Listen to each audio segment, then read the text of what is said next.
Sean. Hi, Sean.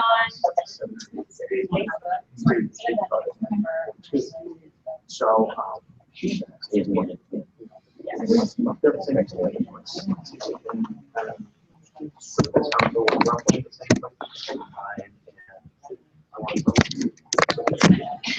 Hey, Sean, can you hear us? All right. Awesome. Thanks for the feedback.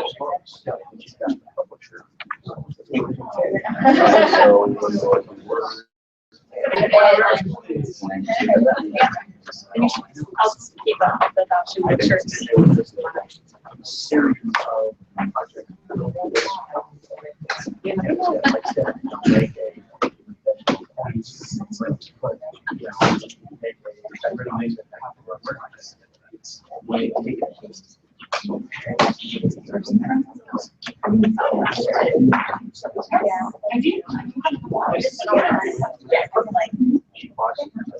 I don't think so. Only 5%. I think you would be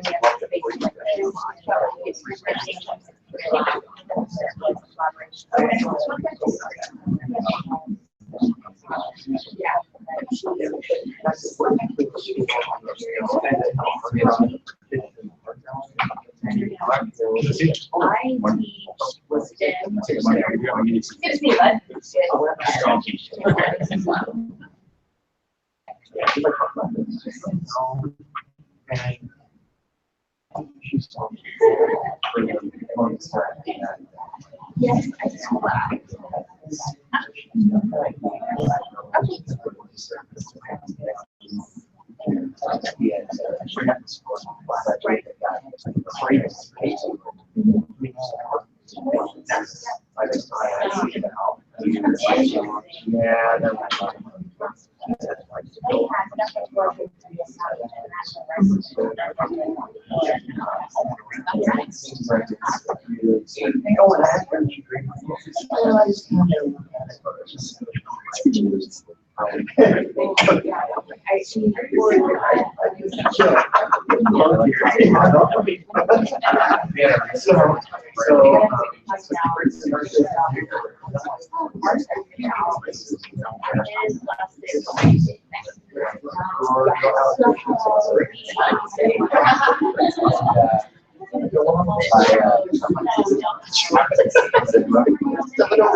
That's why She didn't really have the greatest friends. Back down. And she Yeah, as of now, number one. So here's the thing. You know, more no. That would be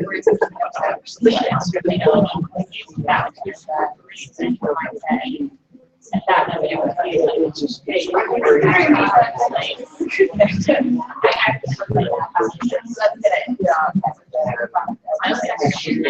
you should check out career goals Canvas and look around. one of them. You told me this one was recording. I appreciate that.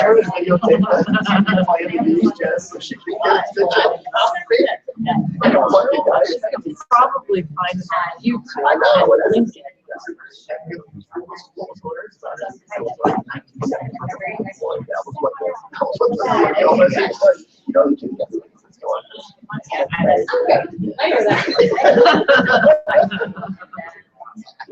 Where did you think you were going to take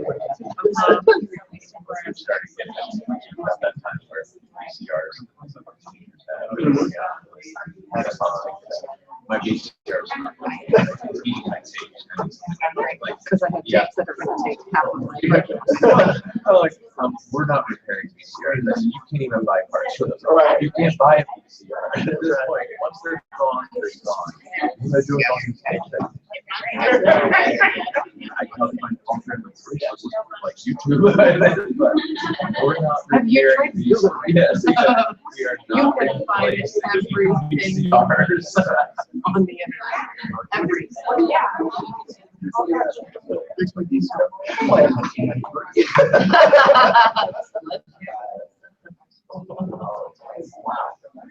Yeah, that's just.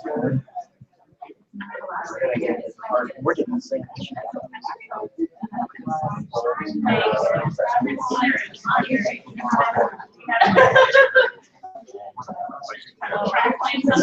Well, then he tried to put them on DVD. I said, the DVDs are on the way. I said, why would we invest in old technology? Yeah, that's right. Yeah, why would I said, we're not buying Who buys DVDs? I know. That's what I was My saying. kids rent the DVD watch. I'm like, hey, we don't have TV players. Sorry, kiddo. I can watch it on my computer. No, we don't have to rent that. That's the basement. I don't know how that works. I put it on the computer. Stick them on the couch.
Oh, I did. So. Yeah. No,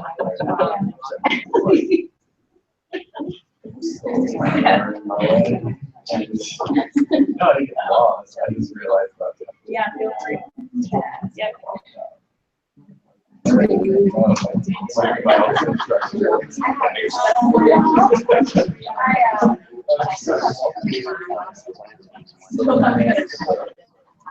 What?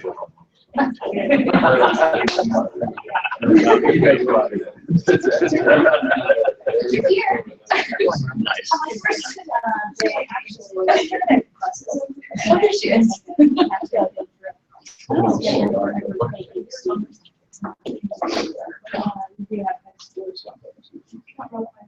Hey, where's the 90s? Where's the 90s music? Jen and I picked a Pandora station today. Alternative 90s. So here's the thing. We've done this before, and Robbie got this account flagged by YouTube because we were broadcasting music that we had to pay for through Pandora, through the audio live stream. Yeah. So that's why when I started the live stream, I created Pandora. So if we mute the Oh, that's what's happening.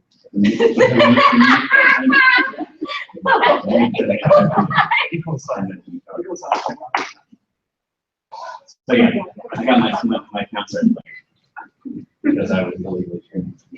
Yeah, that's what it's like. That's a story. That's all. To it.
Oh,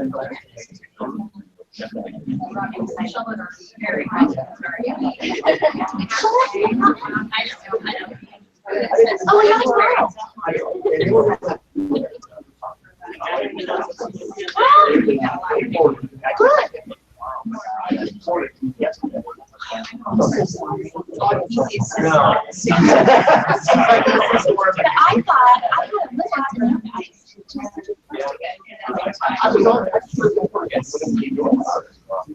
Oh, no, that was different. Yeah, that was what I was telling you, and I am not functional ones. They give me one, I can eat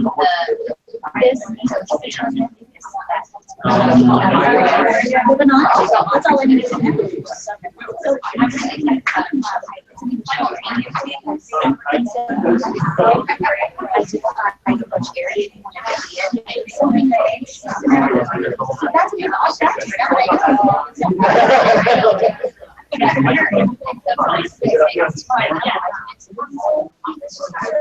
Hey, Eric, I was informed that you couldn't be here today, so I want to make sure that you're able to hear us and that possibly you can speak. If we can get the connections set so that you can take over the Hangout, we can maybe change so that you are speaking there. If you're interested in doing that, I guess let me know in the chat window so I can see if that's an option for you if you have a webcam. Okay, thanks. Great, we heard it.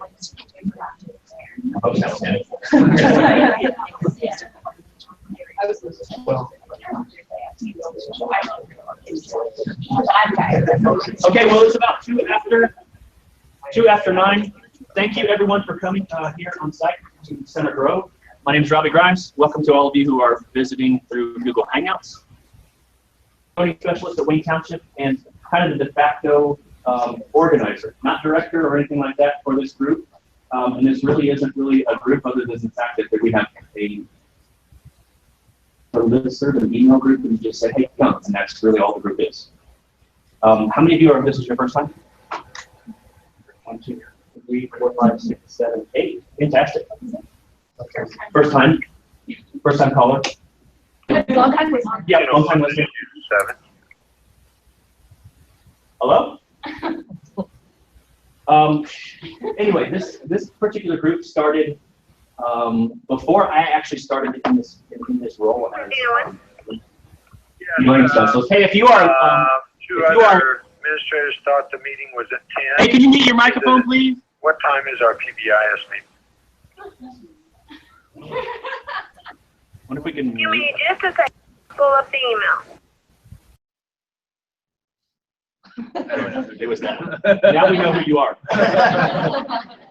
So I started working in educational technology in the year 2000. I guess I dated myself right there. After leaving the classroom after 6 years, and this group existed then.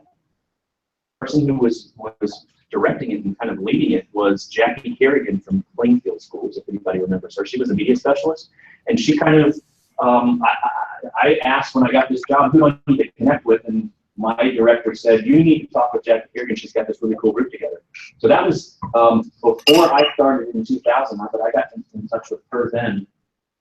And then Perry Township kind of got involved, and then Wayne Township got involved, and then I moved to Wayne Township from Brownsburg, and there just wasn't anybody else who was organizing it, so I just did it, because it was very, very beneficial to me.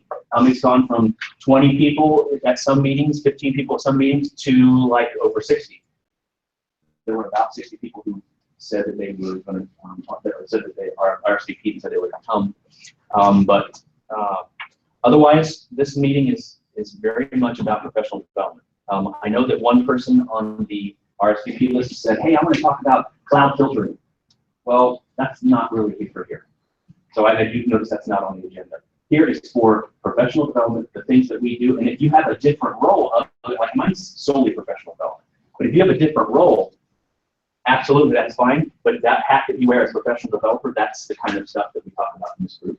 And I also want to have a shout out for the iAnyLearn coaches group on Google Plus through the DOE, because that really is where, on an ongoing basis, this group kind of lives.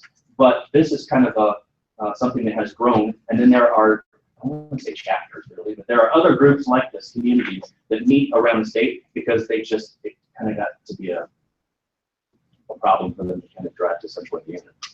So I'm really glad that there are other groups like this that are meeting on the state. First thing, I wanted to turn the meeting over to Eric Mosher, who works with Matrix Integration, who provided breakfast for us. Thank you very much. And I don't see Eric on here anymore. Huh. He must have. But anyway, they provided breakfast for us. He was supposed to be here today. Had to take a sick day because I think he has a sick child. They are massive supporters of the HEC conference. And they've supported the ICE conference in past years as well. Those two things we'll talk about over the next couple of hours. But the Google Hangout on air that is running, I would request that the people who are here not necessarily have that open, just because it's going to be lots of videos. By the way, we're live, so you're here. So let's not, because we have 20 people who are bringing video of what you actually see in here. So I would ask that you guys not have the video open, but otherwise, please in that agenda, please write notes at the bottom of that agenda.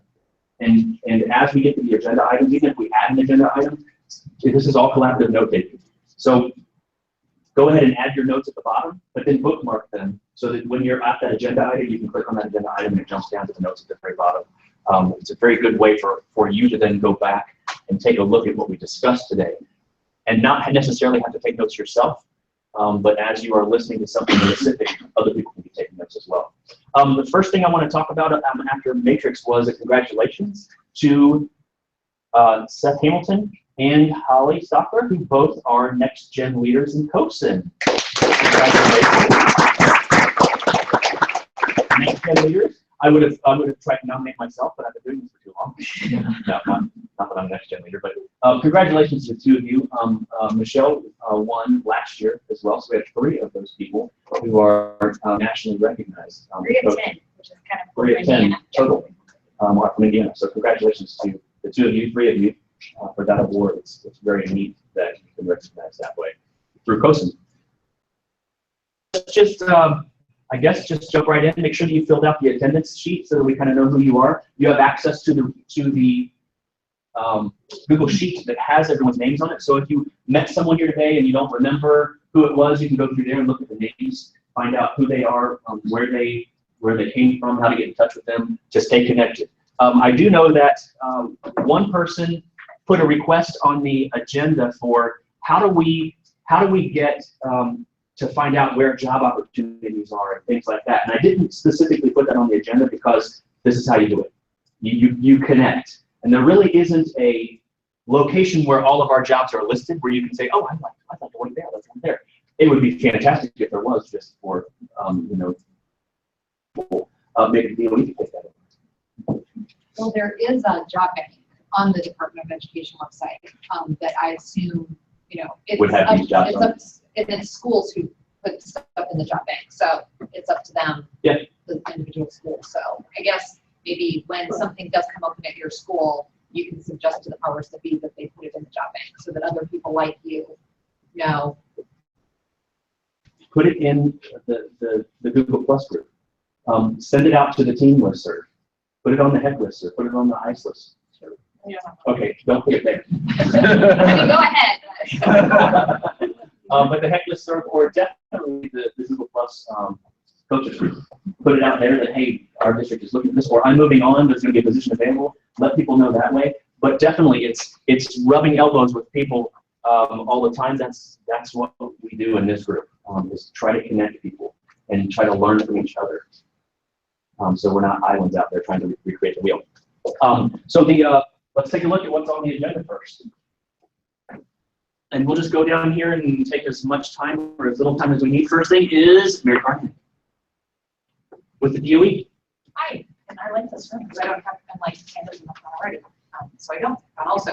Hi, I'm Mary Cardigan, for those who don't know me. I am with the Office of Learning at the Department of Education, and I'm centrally located, so I get to come to these meetings usually and see you all and share what we've got going on. So I do have a couple of things from my team.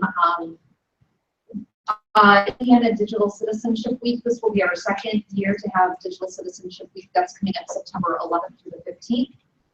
And I'll share websites on the agenda, so you'll have that information. But we already have a website for Digital Citizenship Week that we created last year. Michelle is working on updating that, so just be watching for changes and updates to that. But we'll have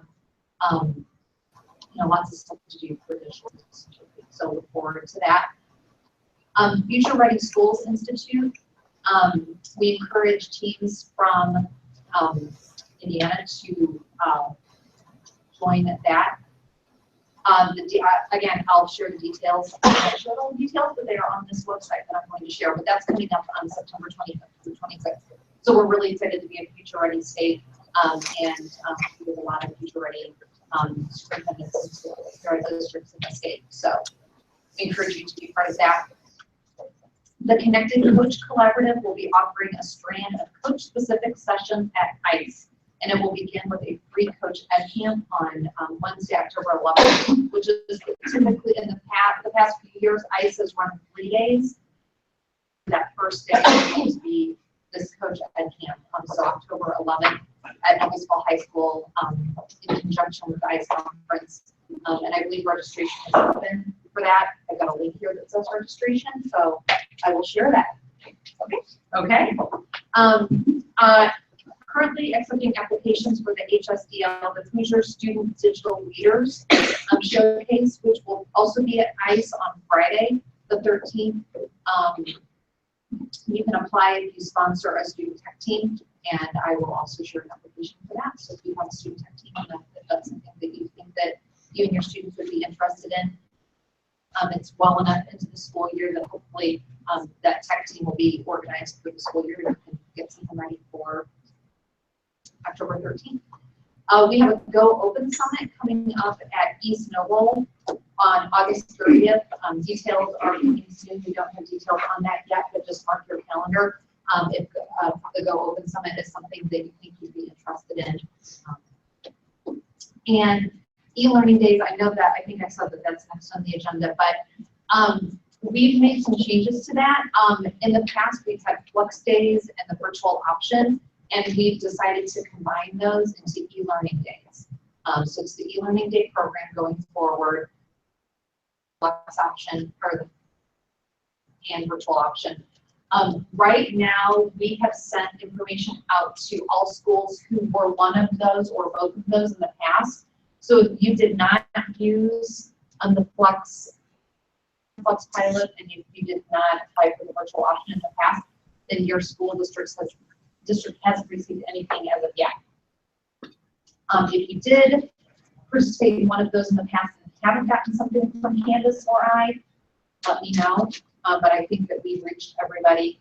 And we will have a new application for new participants in that new program, either or the new program, coming out by the beginning of May. So just watch our website, watch social media about that. So new schools don't have anything yet. Returning participating schools should. And that's what I have. Any questions for me that I may be able to answer, or maybe able to give answers? Thanks for being here. You're welcome. We really appreciate it because it seems like it's somewhat difficult to get information from DOE at times, but never from you guys. Thank you. Because you try to get yourselves out there. We try, and also if you as much as I don't want to be the operator, but if you have somebody that you're trying to reach and you can't, you can also always reach out to us and we'll try to get you in touch with who you should. But I know that that's something that they're working on, is being a little bit more quicker to answer and quicker to easier to reach. So we're working on it. It's all adjustments. So thank you for having me. Let me know if you have questions. I'll be here for a little bit. Fantastic. This morning. Thank you. One thing that I neglected to do at the very beginning was have Jenna welcome you to here, and I'll let her take over and do that, like restrooms and all that stuff. Okay. Couple minutes to welcome you. We're glad, really, really happy to host in our awesome innovation center that we love so much. just really quick about the building, and we can do tours during break or after the meeting if you'd like to look around. But we opened this Innovation Center just last June, so we're getting ready to finish our first school year having this open. So the Innovation Center we use for all kinds of things, teacher professional development in this room a lot of times. Across the hall, we have 3 large classroom spaces. So all of our K-8 students actually get to come over here for a half-day field trip. Take them over here, and we have 2 STEM instructional coaches who lead the lessons that the kids do over there. Lots of hands-on STEM, project-based learning, that are really awesome. So one of our STEM coaches is here at the moment, Nancy McDowell. So if you have a chance, you can talk to her more about the lessons that we do here and things like that. Other side of the wall here, we have a space for our high school robotics club. So they love it. That back third of the building is all theirs. They have shop equipment to build their set, do their programming. They have a full practice field to run their robots. So this building is used every day by a lot of different people. So we're happy to host here, and glad I know a lot of you have been here. You could probably help me lead the tour later, but I'm happy to be able to show it off to you today. And just know that you're always welcome to come, and if you want to see the lessons that we do with students, we're happy to show you that. We're wrapping up our last lessons next week with kindergartners, making paintbrushes and testing them out. So it's always something fun. Restrooms are just down the hall to the left if you need them. There's a bridge if you have anything you want to put away. Water fountain over there if you need anything. Anything I missed? So I can still watch. Yeah, you wouldn't mind. We also have someone else from Center Grove here, our e-learning coach at our high school, Tim Gray. So we people here. We also will have Matt Ersman, our other STEM instructional coach, joining in a little bit. He's in the classroom helping a teacher right now. So welcome. Glad you're here. If you need anything or have questions, let me know. Fantastic. I appreciate Jenna organizing breakfast for us, and she's kind of keeping up with this. And since she has that computer and that camera up there, she's going to kind of check and make sure that people are muted on that stuff. I'll do the same thing as people come in. I think there's probably a way you can mute people to get joined, but I'll have to check and see what that is. So moving on into our agenda, we're a little bit ahead. From the DOE, we are moving on into e-learning days, which was a topic that was brought up a couple of times on the invite list. So let's have a little bit of a discussion about e-learning days and how you're doing it. And if you have questions, I see that Michelle Green is on as well, and Mary is here, and so we can answer some questions that way if there are questions about e-learning days and how they work and what they can be used for, what the requirements are, how you can get set up for them, all of that type of stuff. So what kind of questions do you have?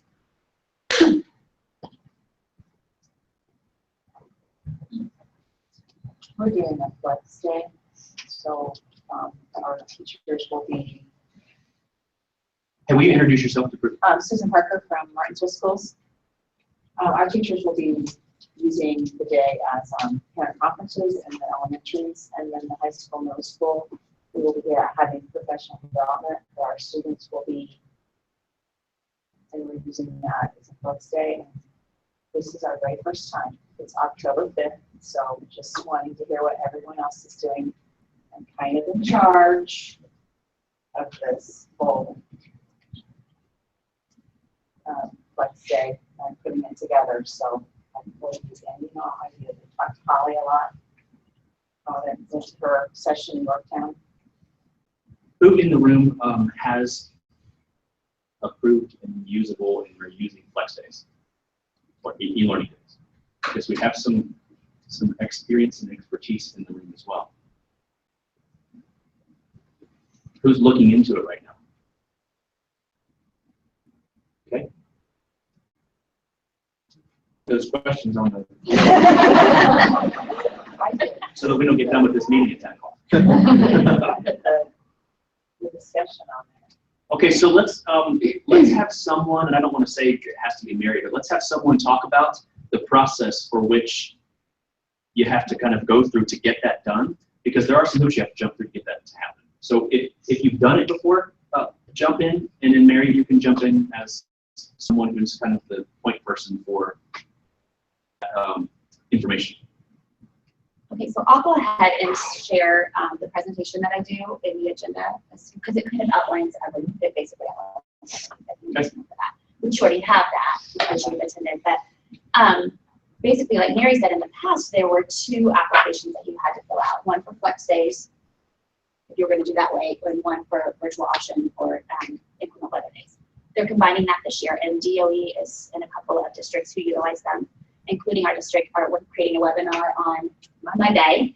It will not be ready Monday. Mary will not have it, like, that will be ready by the 1st of May, because we're piecing that. It's going to be really awesome because it's going to be pieced with questions that you're going to have to answer to make sure that you have the capacity in each of these criteria areas. So yes, we're recording Monday and ready by the 1st of May. So that will be helpful. And there is the one from last year, because we made one. Was it still on there? It is still there, yeah. And I have a school who asked, like, can you show us the application so we have it? And it's going to be very similar to last year. So if you look at the virtual option on our website, you'll get an idea of what you're going to need to do going forward. So it's basically a set of assurances that the superintendent has to sign off on, that your district will meet those assurances in order to provide a quality day of instruction.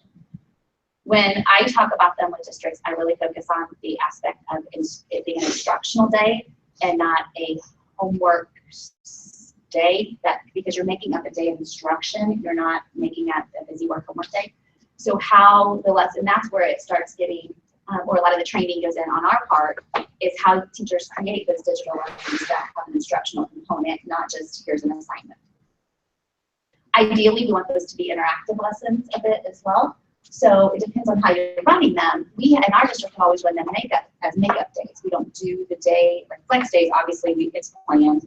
Our makeup day is planned, so our teachers have plenty of time to create quality lessons that have good instructional components to them. When you go doing them day of, your time to prepare gets a lot shorter, and then that task gets a lot more difficult. We are planning to run those next year, inclement weather days. So we are currently working on the process to create good lessons and have them be time limit as well, because we want them to fit in with what they're doing at the time. So like I said, I'll share the whole presentation. Does that help? Tell us what the really kind of the biggest hurdle is. What's the thing that you're thinking, okay, I really like to do this, but we have to make sure that happens? Is there one thing? What do I think the biggest hurdle? Well, anybody. There are a lot of logistics that go into it. You need to make sure, well, at least for us, we had 2 this year that were officially like flexi learning days that students worked out in instructional lessons that teachers provided, and then the teachers can't do that. Can you tell us where you're from? I'm sorry, actually, I remember being from Central. And so that was Holly from Yorktown, right? Yes. So I think it's just the logistics of you need to make sure that you are, for those students who are very reduced lunch.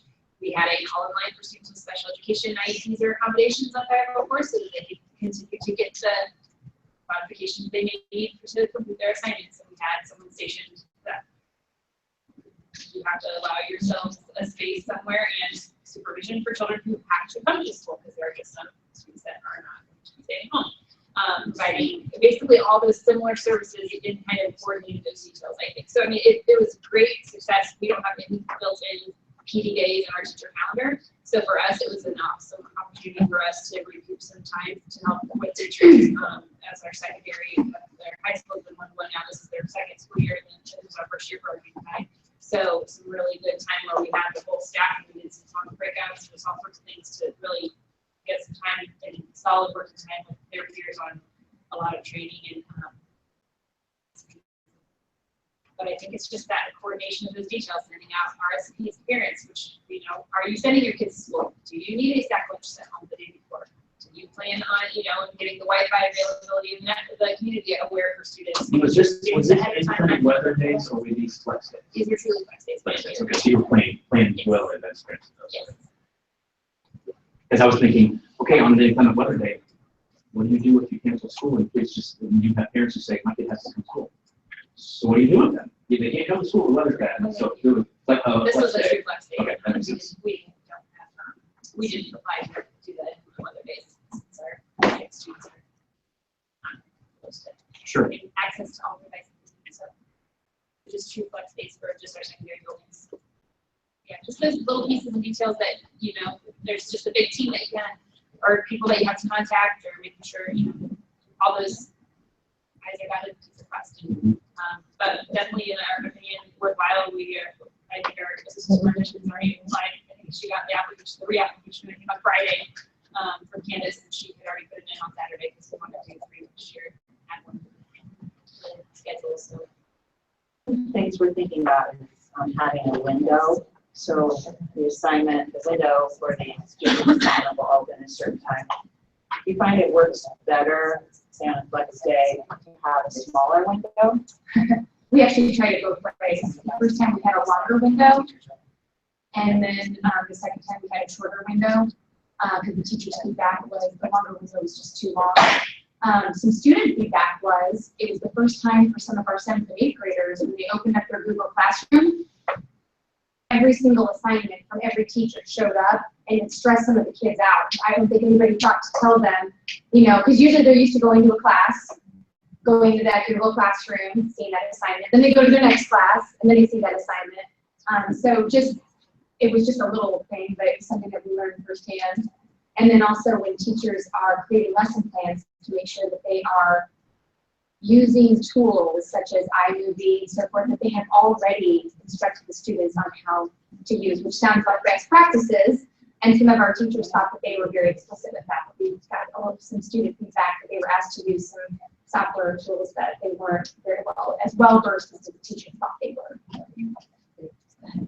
To make it kind of that true instructional day, like Holly mentioned, for us, we found that having a very shorter amount of time window. They may have been opened earlier, the assignments, we actually suggested teachers open, like our flex days we on Wednesdays, like for a reason, but that way they had Monday and Tuesday, like our high school has a block schedule, so at some point before the students were actually home, they had time to instruct the students on, this is the general expectation for the lesson that I want you to do, so if they did it early, great. But we were like, well, let's give them a full class rotation. So we left it open until like Friday afternoon or Monday, in case they needed the weekend to get Wi-Fi somewhere. And that was just too long. So a lot of students looked at it as kind of a, oh, we just get to stay home today, and not necessarily that this was an instructional day that we needed to do this today kind of thing. And so most of them, I think we still had a pretty good turnaround in terms of work, but it was drug out a lot longer. So having that shorter turnaround time, even to the, you know, the expectation of the next instructional day, you should have it done. I think that helped for our plan. Because the longer window, I'm a little concerned about, because I know teachers have certain units, and that seems like it would fall out of order if you have say a flex day on a Wednesday, but you have the window open until that Sunday. Right. That's just a concerning thought. We did it a little different. I'm sharing and sharing. On our flex day, our window we were short. We was expected to do it that day, they expected they didn't have Wi-Fi, they had to do it. And we had 11:59 that day. Unless it was an assignment that would not normally take it a day, then it was like that. But for all the rest of the instructional teaching that day, they might have problems with it. There's a couple of teachers that asked if they could extend it, and they did, but they wish they didn't. They just didn't do it. I think for flex day, having it that short window is good. It's flex day. Our issue was we've always done makeup days because for inclement weather, because you can't say, our superintendent did not want to say, hey, the weather's bad, I'm canceling school, but by the way, good luck, they'll find Wi-Fi if you don't have it. Because then you're in, good luck, special ed kids who need accommodations. It's due. So we always provided when we set a makeup day, we did provide a window so that they could find, number one, we could provide all of the accommodations that were due to all of our special ed yellow kids, for sure, because that's not something you want to risk not doing. Makeup day established today also for meals, because if we had to offer a meal, so our makeup day was always Saturday. So they missed a meal another time, but we provided the opportunity for a meal on the day that they weren't going to school. Are quite long actually, but the teachers seem to be able to manage that within their planning. So we want their lessons to be timely, obviously, and fall within the line of what their units are, in the lines of what they're doing, but they also need to understand that they have to keep the pace of we're still in school. When we're doing makeup days, we're still in school. So, I mean, I can kind of see it both ways. I would say on a flex day, yeah, I mean, you know your plans and it can be very short, but on the inclement weather days, I wouldn't put a situation where students would have to find a way to get that connectivity if it was not safe for them to do so. Yeah.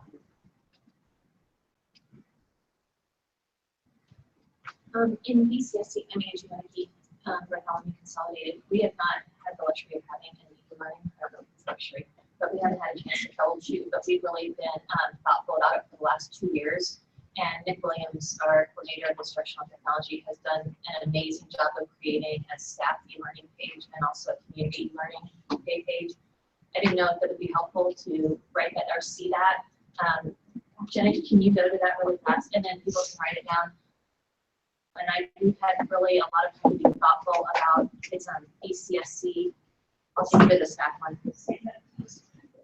BCSC elearning.weebly.com. But we thought about one of our big challenges was, well, what do the nurses do? What do the teacher assistants do? What does special ed do? What do our instructional coaches do? What are their responsibilities?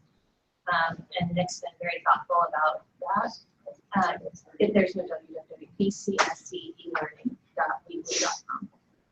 I'm adding it to that. And that will take you then to the community site. This is the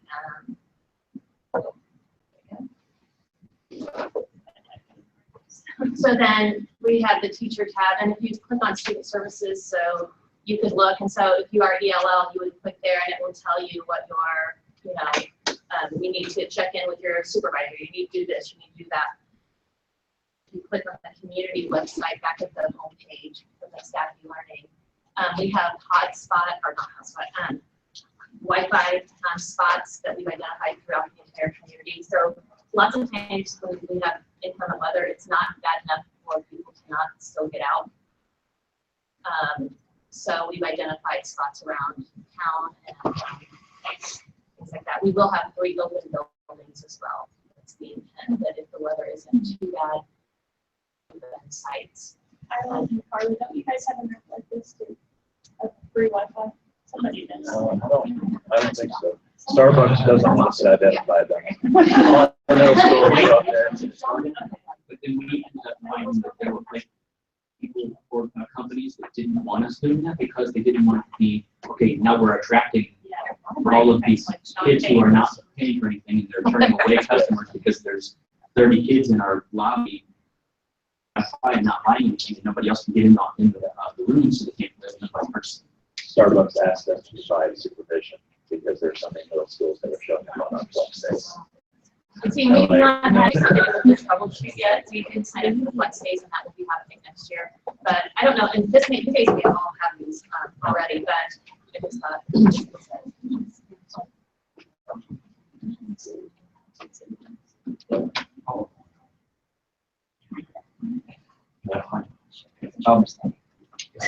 So if there's no more discussion about e-learning days, certainly we can move into this next idea of blended learning versus true integration, those types of things, because certainly I would hope that at least in this room we all have the mindset that it's not about using the tool, it's about the learning, and that has to be the focus. And that even when I'm talking to a group of people offering PD, I tell them, even though I'm the e-learning specialist, my job also is to tell you not to use technology when it's not appropriate.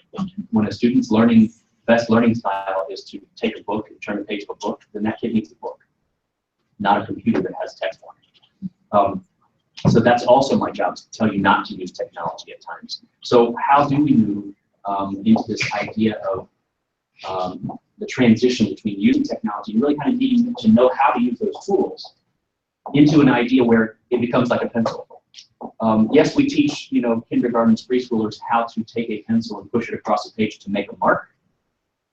How do we move past that type of infancy in using technology to where you use a pencil to write with, because that's the best tool for the job. Where you use this particular tool to get this job done, you use a computer, you use a Web 2.0 tool, you use that tool to get this job done because that's the best job, or the best tool to get the job done. So let's talk a little bit about blended learning, but in that mindset, how do we move past that, the how-to to the integration piece? I just getting the job done and teaching them. And I think for me, a lot of the struggle is with teachers. They're like, well, I'm doing this, and I'm like, yeah, that's, you could do it easier and quicker probably just on paper than doing it with that tool, and you're going to accomplish the same job. And it's the concept of that we're teaching kids currently, preparing them for jobs that don't exist. So it's kind of the same idea with the teachers. A lot of them don't even know what's possible. So like they can't, all they can think is substitution because they don't know. They don't know what they don't know what they don't know, right? We're trying to teach them to teach kids to do jobs that don't exist yet. Yes. Until they create them. So it's hard to know how you push them past that without, like, I could give them a specific example, like to walk in and figure out what you did if they're teaching, and then like, hey, you could do this, and it's something they've never even begun to think would be even possible. So then how do you get them to start to think of those kinds of things on their own? Yes. Do you? I think the bigger challenge that I feel like I face with my teachers, because my teachers are only ready when they're ready, but it's their willingness to open and to be receptive to the kids also are ready when they're ready, and the kids are doing more than oftentimes what my teachers are doing. But saying to the teachers, step back, give clear choices, and then let the kids go forward with it. Like, that's where I really feel that I'm success. I have a crew of teachers who have really hooked on to the HyperDoc concept, and they are really seeing their kids in different directions, but they're still getting the results, they're meeting the outcomes that they wanted, even though it was not in a way that they predicted was going to happen. And so that's where, we're moving forward because the teachers really just step back a little bit. But I run into this so many days, and I was expressing some frustration with our teacher coach, and I was like, well, gosh, I haven't been able to get in with this new teacher this year, and she had to remind me, she's like, well, she's not ready for you. She's not ready. But then I'm thinking, but I want her kids to have that experience. So anyway, that's leaned this year with the teachers. And the HyperDoc thing, we did that Matt Miller Digital Summit, and I was blown away by the number of teachers. Like, that's what I want to get into, because they saw the open-endedness for kids. Ashley and I sat in on a session at the Google Summit last week with Jane Vigura, and it was called Building a Culture of Creativity, and it was specifically about students, where you would post a picture of a palm tree, and you'd be like, what's a Googleable question about this picture? What's a researchable question about this picture? What's a wonderable question about this picture? And I started thinking during that session, we could have teachers take their lesson plans, Googleable about this lesson plan. What's researchable? What's wonderful? If you had a magic wand, what would you do to this lesson plan?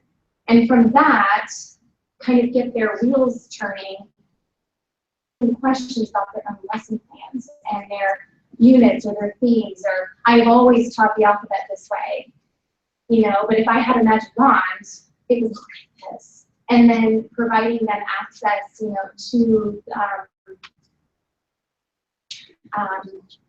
searchable, Googleable, researchable, and so forth, and putting that all together so that you get their wheels turning about getting past that substitution augmentation. We were just talking about that in the car on the way over here. Like, what if we had our workshops for professional development more like that? teaching teachers how to ask the right questions about what they're currently doing, as opposed to, here's a lesson on this app that can help you do this, but leading them towards a world where maybe those apps or extensions or programs or softwares maybe exist, and then letting them figure out what their magic wand might direct them to. No, it's just an interesting put that point. together with someone like us who knows what those are? The self-discovery thing is much more important because they find the value in it, and they can then discover something and they get something right when they need it. But then how do you put that next to someone who comes to us and says, hey, I want to do this, and you say, oh, I've got this great idea, here it is. Rather than let them go to them and say,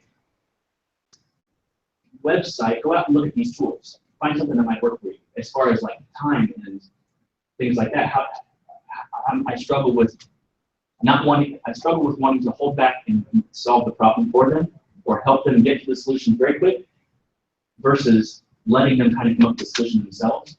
And it's like a whole parenting thing. It's, I was just gonna say, it's like, do you tie your kids' shoes for them, or Yes. do you let them learn how It's to a whole lot tie faster. You put it in the car and out the door. You just do it for them. or you put a Velcro across? Yes. So regarding, I've exited CCS in Monroe County schools, now IU, but we had a project a few years back with a grant from the state, which was nice. And it teachers of literature to use technology in a different way and how to use that. And we kind of asked them questions like, your teachings, I'm not going to come up with what a teaching thing was, but we would say, what would this look like to the student? What would it look like to you when you met the student, say, 2 years from now, and they were actually demonstrating? To think ahead what that would look like. And now how would you get there? So how did you get there? And came up with the what, so what, now what, and why not? Those ways of first, so what? The what is what it actually is. But the so what is coming up with the reason why we want to look at this. And then once you know that, now what? What do you do with this? And then why not? What if this wasn't happening? And trying to get, the goal was to get to that, what would this look like? How would it be demonstrated to you if you saw it, as the kid on the street doing this? Because that's what you want. You want them to be able to do this. And that led to a lot of things like a teacher decided to do, kids were reading a play Crucible, and they each had a Twitter handle of a character. And so in real time, as kids were reading the play, other kids were tweeting in their character thing that was going on. And so it just led to some creative ideas of how they would do it, how they and collaborating with other groups. So I guess what I'm trying to say is given a format that allows creativity like that.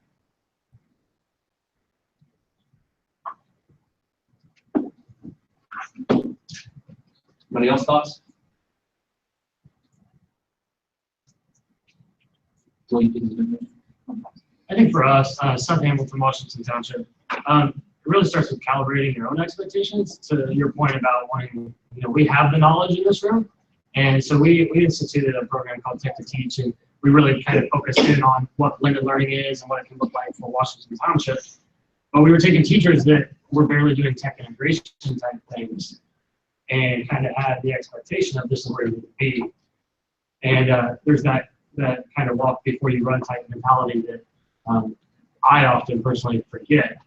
So, and really looking at, and I put on the agenda about celebrating and focusing on teachers, is celebrating the idea that, yeah, they're doing technology integration. They may not be at blended learning yet, but they're further than where they were. So just keeping that in mind as we're developing our program further, that, we have to teach them to, some of them even crawl. But this is an opt-in program for us. And, I'm just thankful we have teachers that are willing to crawl on that path to.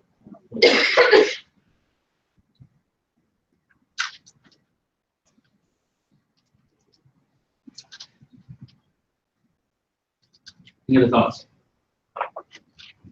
Blended learning or moving, and this discussion kind of, this is why I kind of put all these things together this way, but it kind of moves into the next topic also in improving digital lesson quality. Because if you're improving digital lesson quality, you're getting true integration, those types of things, like that pedagogy really kind of points to. But what is the definition of blended learning?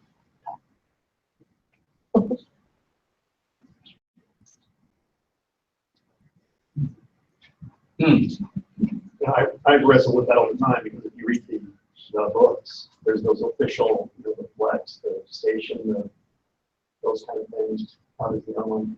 I don't know. So it's somewhere on a continuum between introducing a tool and personalized learning. I mean, you're somewhere on that continuum, I think. Yes, Michelle. Kind of my job. So I'm Shelley, and then MSC Wayne Township. The way that I found it, there are a lot of different models of blended learning. There's not this cookie cutter recipe for it, but the way that I found that resonates a lot when I'm explaining to teachers, to explain that blended learning is on a spectrum. So it's any combination of online learning, so actual instruction happening online, not let's all jump on a Google Doc and do this activity, but actual online instruction and learning happening, and the mixture of that with kind of a traditional element at some point happening in a face-to-face environment. So those are kind of the main elements. The highest quality of blended learning is going to take it a step further and add in student agency in some way. So student control over pace, space, the time at which they learn, the path at which that they take to reach mastery. Those elements in good blended learning are going to be there in some capacity. Now, when we look at the spectrum, you can incorporate online learning in very small ways where it's mostly traditional with a little bit of online learning. And that's going to be at one end of the spectrum. And that's what you're going to be working with more of your general classroom populations who are seeing success in a regular model. So they're coming to school, you're doing great things. We're going to kind of amplify our instruction by incorporating some aspects of online learning. The more you move to the other side of the spectrum where you have more online learning and less of a traditional experience, while this is kind of the sexy version of the blended learning, this isn't really what you're going to see in a general classroom. These are for the students who are not, their needs aren't being met in that traditional setting, so you're totally flipping the model on its head. This is on that side of the spectrum where it's mostly online learning, and you see some of those models. Those are going to be your alternative programs, so when we have examples of that type of blended learning happening in our district, it's our night school program. Students are there because they're working during the day or if they had to go for behavior issues. That's in our alternative school where it's almost primarily students who are there for behavioral issues. Is when we need to do credit recovery, it's going to be mostly online learning. And to doing something totally different is not getting students to the graduation date. And so thinking about it in that way, like on this spectrum, if you're thinking about the population you're serving students who can't succeed in the model we have now, then you're going to look at that far end of the spectrum, maybe looking at some of those new innovative models with mostly online learning. If you are trying to revamp general classroom instruction, then that's when you're looking on the traditional, where you're going to look at stations or maybe incorporating flipped learning, where the online learning piece is not the foundation, I guess, of the classroom instruction. So that's kind of how I explain it to teachers, because otherwise what happens is we'll send teachers to like the iNACOL conference, or they'll watch a webinar or read an article, and everybody wants to do like the really cool, like, look, our kids are doing completely online learning and I'm pulling out small groups. And but coming back to that conversation about thinking about your population helps us really focus on what is the best use of the teacher in that space. And quite honest, I'm an advocate for online learning, I'm an advocate for blended learning. The best use of the teacher for a general population is not to be roaming around a room while kids are working online. It's not the best use of the teacher. It is the best use in certain situations. So moving the conversation there and explaining it that way before introducing here are the different models of blended learning seems to be pretty successful for me.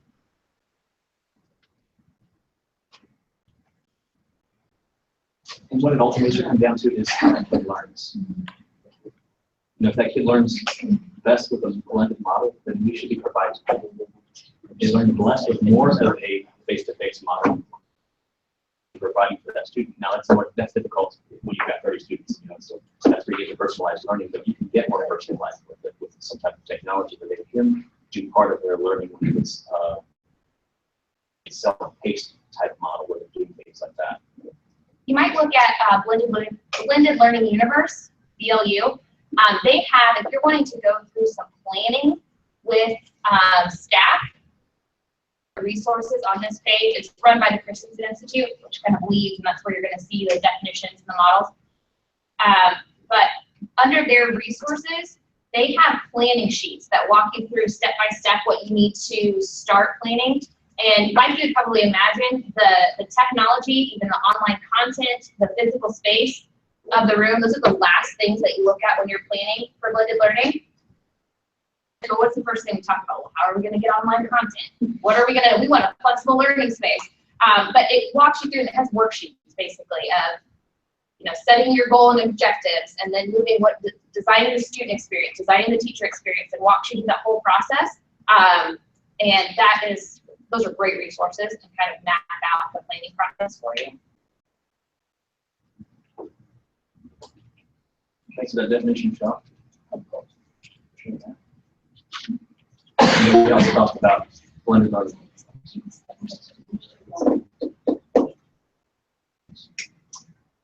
My name is Tim Gray. I'm the e-learning coach at Senator High School.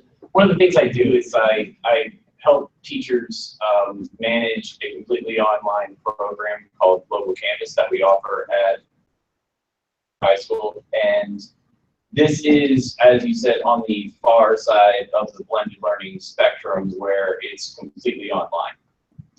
And I think one of the things I do, and just to speak to that end of learning, where we look at a student who maybe would opt out of a face-to-face classroom and some of the more traditional blended learning models, and look at a completely personalized online pedagogy. When you look at that, there is a difference between taking your class and putting it online and creating an online class, if that makes sense. So that's one of the things I try to do, is I try to help teachers create a course that is online in the way that students are still collaborating. Our lessons, taking something and putting it online and making read this, take the quiz, read this, take the quiz, is not true online engagement. And I think that we can't look at blended learning model and take students out of the classroom and say they need to do this on their own, and then not provide them with truly engaging material that would still have them collaborating socially with other students, teacher, and create lessons that take it one step further in the SAMR model. I think that's really important. Which talks to improving digital lesson quality. Again, not using technology for technology's sake, but using technology because it's the best tool. So when you've seen digital lessons that are done in high quality, what do they look like? Or you can just give an example. Well, I think when they're active, like when the lesson's actually happening, like it's more what the students are doing, less about what the teachers do. You know, it's like I'm putting all this work in beforehand so that like, throughout the lesson, my students have that choice and they're driving where the lesson's going versus like me, you know, performing in front of them. Okay. Online collaboration for students work really well. I think online collaboration that requires critical thinking, right? And not simply collaborating like on a Google Doc or a slides and saying, I copied and pasted this on there, I copied and pasted, but true critical thinking and creativity, creating something together.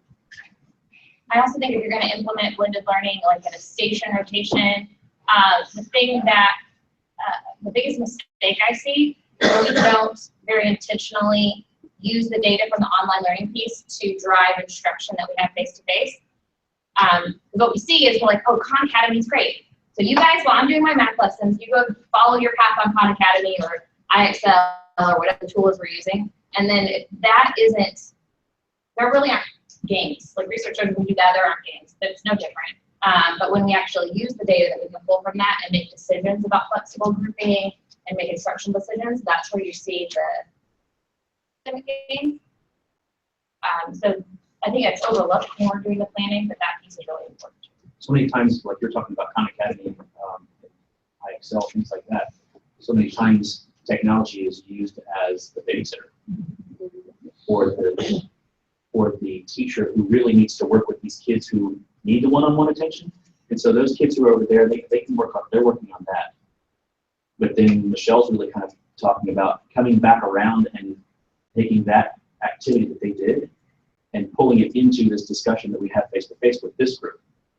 Because this group needs one-on-one attention too. Even though maybe their abilities are more than this group, maybe their test scores are higher than this group, they still need that one-on-one attention. You're never going to replace a teacher. And I think with Hope, most school districts have that in mind. You're never going to, and hopefully teachers do, but I do know that teachers don't. They think, they see a computer and they think there's no replacement. There's a cheaper replacement for me. And that's not going to and can't happen. Because if you have a kid who's going to sit at a computer the entire time, you're not going to get those gains in knowledge acquisition and critical thinking and those types of things if they're just doing that. If they're not then applying that information to other areas rather than just that, because then they're going to have blinders on. We need to walk through that. The fruit, I think they cut with a really strong onion knife, and it's kind of gross. Just an FYI. But there are lots of bagels and pastries. I think so, Michelle, you said the reflection piece of it there, and I think it's because like our teachers prior to many years ago, like didn't really have access to be able to say like, I'm gonna have this kid watch this video or do this task, and then I'm gonna go back and look at that data. And so I think that's the piece that's missing. It's not that like want to go look at data, but they just don't know, like how to access it, what does it look like, what can I do with it after that. That's the piece that's missing. They don't know what they don't know. They don't know it's a thing. And if we're not intentional about talking about that when we're planning, like I just worked with, Robbie helped with this teacher, a fourth grade teacher, who has been studying blended learning and wanted to implement it during spring break for remediation. And that was just it. It had to be at the beginning. It had to be a part of the planning. This is how you plan your small group. This is how we make decisions based on the project they're working on. I'm going to put, she's been blogging a lot of her experiences, a new teacher perspective to this whole thing, what works, what doesn't, ideas for other teachers. I'm going to include that in the agenda because I think it's been really helpful to share out with other teachers too. It's one thing, like, I could talk about this all day and then people can roll their eyes and be like, yeah, but that's easy for you and whatever. So it's cool. It's a really, really articulate blog and some good resources. I'll put that in the agenda too. So somebody give me an example of good digital lesson quality, high quality digital lesson.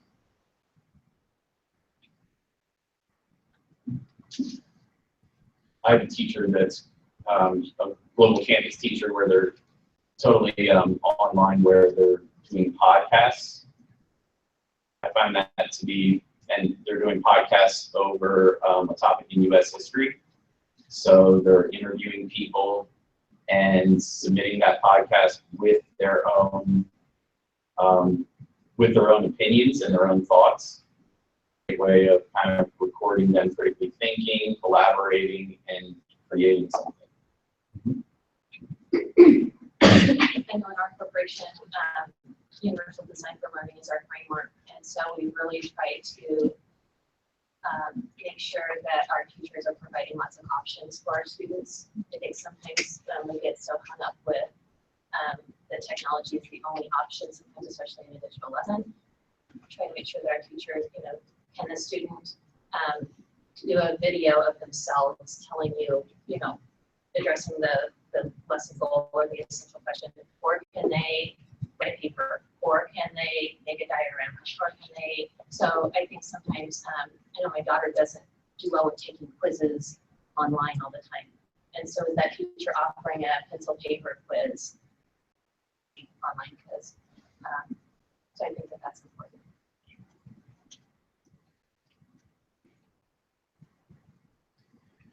We have teachers who are using tools, but like a Read and Write for Google. I saw your puzzle piece on your computer, and we're using Read and Write for Google for kids who can't get their thought processes from here to here, but they can get it from here to here.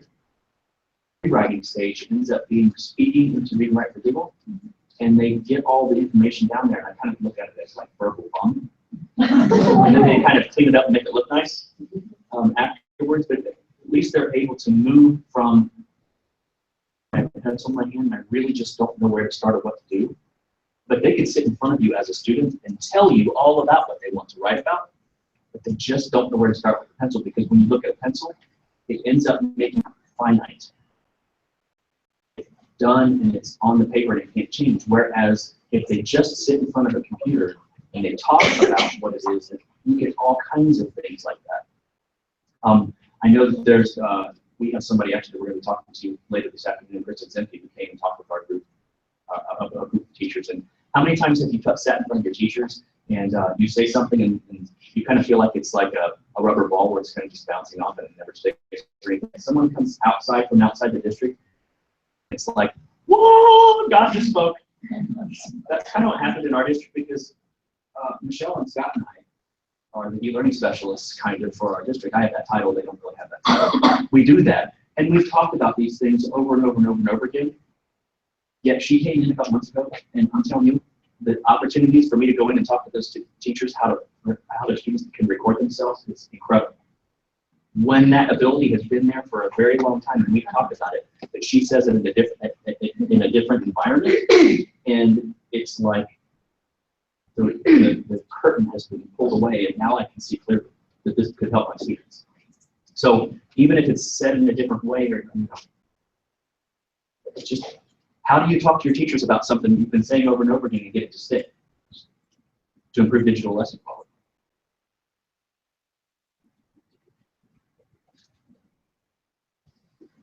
I think some of it, like what you're just saying, but this is the first year in 3 years we've not had the opportunity to go to the Google Summit.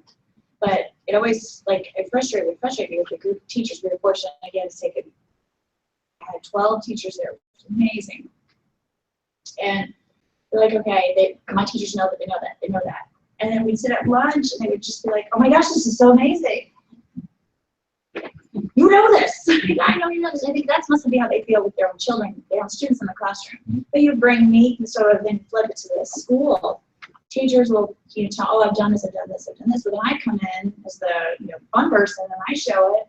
And the kids are like, oh, that's so cool. And the teacher's the ones that are going, we've done this before, so it's just that new person talking there that is fresh, it's different, and they hear you.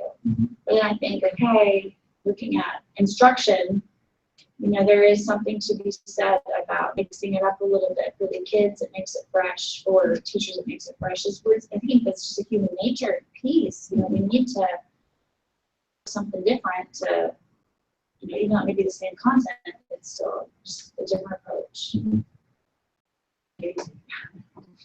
I think it also goes back to what you said, like, they're not ready until they're ready. I mean, we've had practice e-learning days, and I have done PDs, I have documentation up there in 3 different places about how to insert your media, and how to get that going. I had 2 teachers yesterday. Hey, can you come help me out and make sure I'm doing this right? And I'm like, I haven't talked about it in months, but I had done it so many times, but I was like, so I was frustrated yet happy at the same time, and you just keep your mouth shut and you smile and you're like, good job. You give them a pat on the back and you hope it spreads. So that is the key. If they're like, oh, I could have done that in my lesson plan. It's So it works, but it's definitely a process. It's just like the kids in the room, you know, sixth graders, so which is, you know, that's kind of I'm in a 4, 5, 6. So I love sixth graders, but it's wonderful when you see, oh my gosh, look what you're doing, and then how that will spread. It's a human nature piece to it. Opportunity, presenting different ways, and just trying to keep reaching out to get more people engaged with what's happening. And I really do, I look at the kids in the room, I think there's so many that they're just waiting for that light bulb, something that's gonna be a little bit fresh, a little different. That's why I love the grade that I'm at, because I'm usually the first time they're seeing something. And I think what a challenge that makes it for the middle school person, because hopefully my kids are gonna go up there and be like, okay, I can do that, I can demonstrate that. What's next? What's the thing that I can dazzle you with, or you can dazzle me with, so we can keep moving forward? I think that I'm Scott Moore. I'm from Wayne Township. I also think, like, I've been a coach for 10 years. And so it's also one of those things where I've coached baseball, I've coached at a very high level, and it's one of those things where we're all kind of sitting around a coaching role. And if we think about the idea that we all learn differently, like some of us learn more hands-on, some of us learn more lecture style, some of us learn more, look at this screen and you get it one time. Heck, some of us you could show us 10 different times, 10 different ways, and we still wouldn't understand it, right? And so it's just that constant repetition and understanding how we need to see it. And then, yeah, there are those people that, like, we're going to go and we're going to say, hey, I just sent you an email about this, but they want you literally face-to-face and then come and learn. And that's one thing that, like, in our current roles, that's what we have to understand, is that we all learn differently, and that's what makes us great as humans, is because that you might be able to reach somebody, but then I call Michelle and I can't reach this person, like, and she has a better rapport, whatever it is. Like, we have to know as humans that that's the way that things work, and we just got to find what's best for those and those kids. If that makes any sense at all. And I think a lot of teachers say that and they agree with that, but then they'll embed the means and the goals in their classrooms and say, well, you're going to tell me about the Civil War by doing a PowerPoint. Well, so now you're grading my daughter, not on what she knows about the Civil War, but about her PowerPoint skills. Or you're going to draw draw a picture of a Civil War reenactment. So now she's being graded not on what she really knows, but about, so I think that is something that sometimes when they kind of believe that, but then they're still embedding the needs and the goal, and the kids are then stuck, not being able to show what they really, really know, because they all learn so different. And that just goes back to the option decision.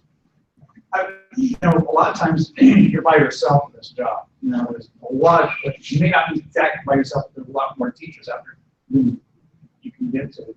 And I found somebody who was doing something pretty cool, I would ask if I could come in and videotape the classroom while things were going on. And I always try to have some time to interview them afterwards, because it's like a spotlight on teachers using technology. I want them to answer some questions afterwards about, how'd you get here? What did you do to get this thing ready? What did you like about it? What were the problems you ran into? And I tried to make it so that this person kind of became a resource. I wasn't always the resource for all these things. And I also interviewed the kids during the lesson when I was asking questions. I just want teachers to see a lesson happen, and have that person go to.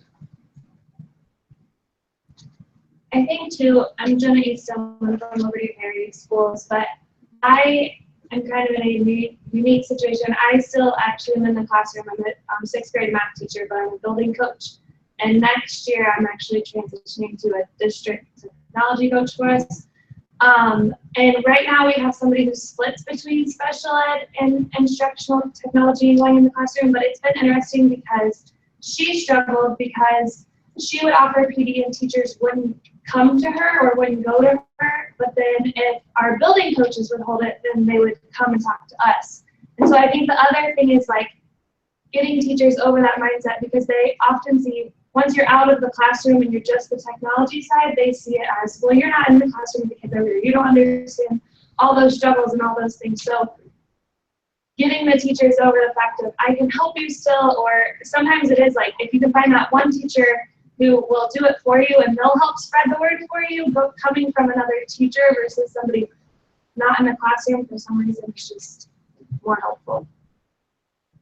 To actually kind of add to what she was talking about, by the way, my name's Brian Kern. I'm from MSD Pike Schools. I had a very similar problem. I suppose you could say I had the opportunity to jump into and teach computer specials classes at one of our schools because we had one of our computer instructors at our elementary school leave, and so I kind of had to fill in for about 2.5 months. And there was a huge sea change as far as teacher engagement with working with PDs, especially in large groups with me, after in the classroom with them for 2.5 months, and kind of taking the opportunity to be able to jump into a classroom whenever you can, I think, really shows the teachers that your kind of situation is there, and I think they're a lot more likely to come. Sometimes I've even tried to team teach with some of the teachers working with kids. Yes. Some things, especially some of the maker projects. And township. And that can be really helpful too, because they see that you do know what you're talking about and you're not just spouting craziness. Somebody from the district.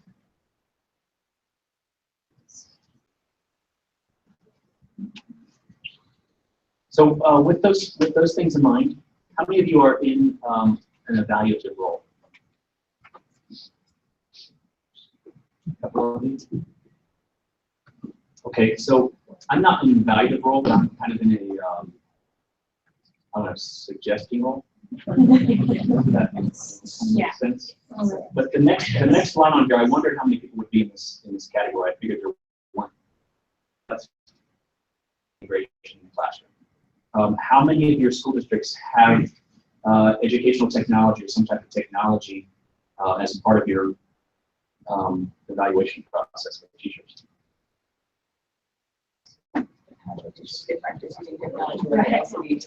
Yes. I need to be educated.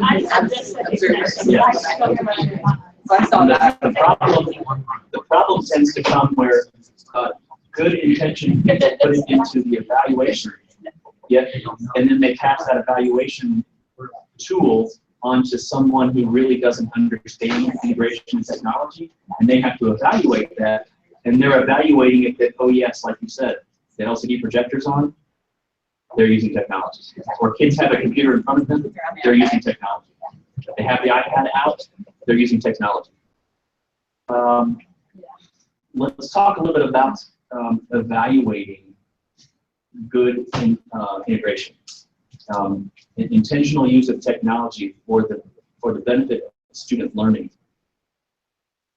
What tools or processes or like minimum competencies, things like that. We sat down over the last year, and this it's a very basic thing, but we looked at grades K through 12. What are the skills that we are expecting to be demonstrated in the classroom? When our third graders they're being introduced to a Chromebook at that level, what do we expect teachers to be doing? And then there was that kind of conversation, all right, then when it comes to a teacher evaluation, when we walk in the room, what types of things should we see? And there's a lot of hesitation to making that a check mark, on the teacher evaluation. But we were very pleased with the fact that somewhere finally those things were identified. This is what we see, what fits our corporation. When you're introducing a tool at the third grade and then moving it on forward, what we should expect to see. I think the most interesting piece for me, we're a transient population, we've got all these things that kind of get in the way of that. What was funny to me was having our middle school teachers say, well, they come to me and they don't know how to do this. And our integration person, she was wonderful because she responded right back. She said, well, that's exactly like in math. We say they should know their multiplication tables. That's the ideal, but the reality is they don't. So this is kind of that same framework of what we're going for, what we're all building, but we do understand the reality of we're working with what we're working with kind of thing. I liked that, it felt funny that it was just last year where we developed this. This year, my teachers, when they are planning, we've gone through, okay, are we doing these things? And it seems so basic, but yet that's where they needed to be, because the sixth grade teacher needed to understand what their incoming sixth grader, what the skills they were going to walk in with. Can build everything else, okay, where can we go with this? It surprised a little bit by it, but that's what they needed. The teachers needed to see from a skill standpoint where that goes. So then I think for our evaluators who are they are teachers as well, and then our instructional coach, I think that gave them an awareness when they walk in the room what they should expect to see. Not just, oh, the projector's on, but when the students are actively working on the assignment, the types of things that can be evaluated. We just had to start at the beginning, which wasn't what I anticipated. 2016, we had to talk about that. Bold, highlight, underline. But we had to start there because our teachers didn't understand what was a reasonable expectation. So can I jump on with that? We also introduced Chromebooks at our third grade level. And I've looked at learning.com and haven't actually even pitched it better than me at the high school and the elementary. We pitched it, but it's just too expensive for our district. So are there resources? Do you have curriculums built? Starting at third grade level, basic keyboarding skills, like you're talking about bolding and underlining, and how do your teachers put that in? Because it's one of those, but I have these standards to teach. How do you get them to implement, we have to focus on keyboarding. We don't do keyboarding until sixth grade, yet they have a keyboard in front of them at third grade. So does anybody have those resources, or what are you doing at your lower levels to help those, like bolding, underline, here's what a spreadsheet looks like, and this is how you name this cell, and this is how you copy this cell down. Some of those basic skills, I'm looking for that. Do we have any of those? We do K-5 tech labs, so like 30 minutes a week. Our K-1-2 classes have iPads, Chromebooks, but starting in kindergarten, we have our kids signing into Google, learning docs, learning slides, learning drawings. And so they're starting to learn those foundation skills so that the teachers aren't having to teach them those kind of things. Or at least they're able to, like, by third grade, they're able to troubleshoot and kind of figure out some of that stuff. I write that curriculum for them. You do? So, yeah. See, that's what I'm looking at. Like, I think I'm going to end up starting to. But So you just pull I from can share, random. yeah, I'm happy to share that stuff.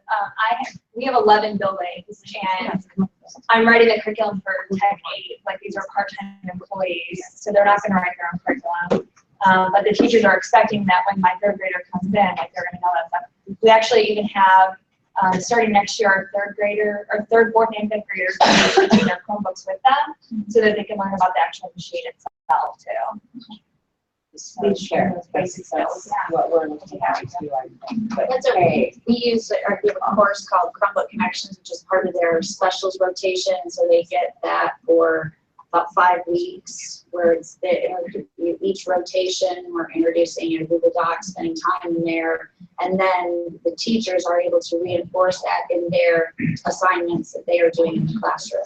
And it's also nice, like I've developed that curriculum, but then also I'm able to go in and support a teacher when they're doing a project. They're doing a science research project. I can come in and they've heard the expectations are in line with what the kids have been taught how to do.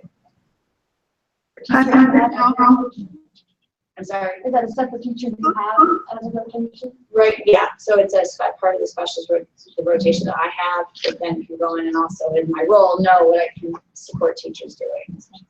And then it's kind of the same thing. Like, we do have assistants that are helping with that, but they are not responsible for developing the curriculum. And I've got a similar situation, although we're very focused, at this point anyway, with the littlest kids on getting them familiar with the keyboard. But we've got specials for computers for K-5, and I've worked on a curriculum and kind of coaching the aides on doing that because we don't have teachers doing that special aids. we have a very similar situation at Pike where we have aides actually doing the computer specialist classes. And to kind of reference, what are you going to do with some of the youngest kids? Those are the ones that, you'll have kids that are really, really adept at using technology at 6 years old. And then you have kids that don't even realize that the letters on the keyboard are uppercase, or the difference between the uppercase and the lowercase letters.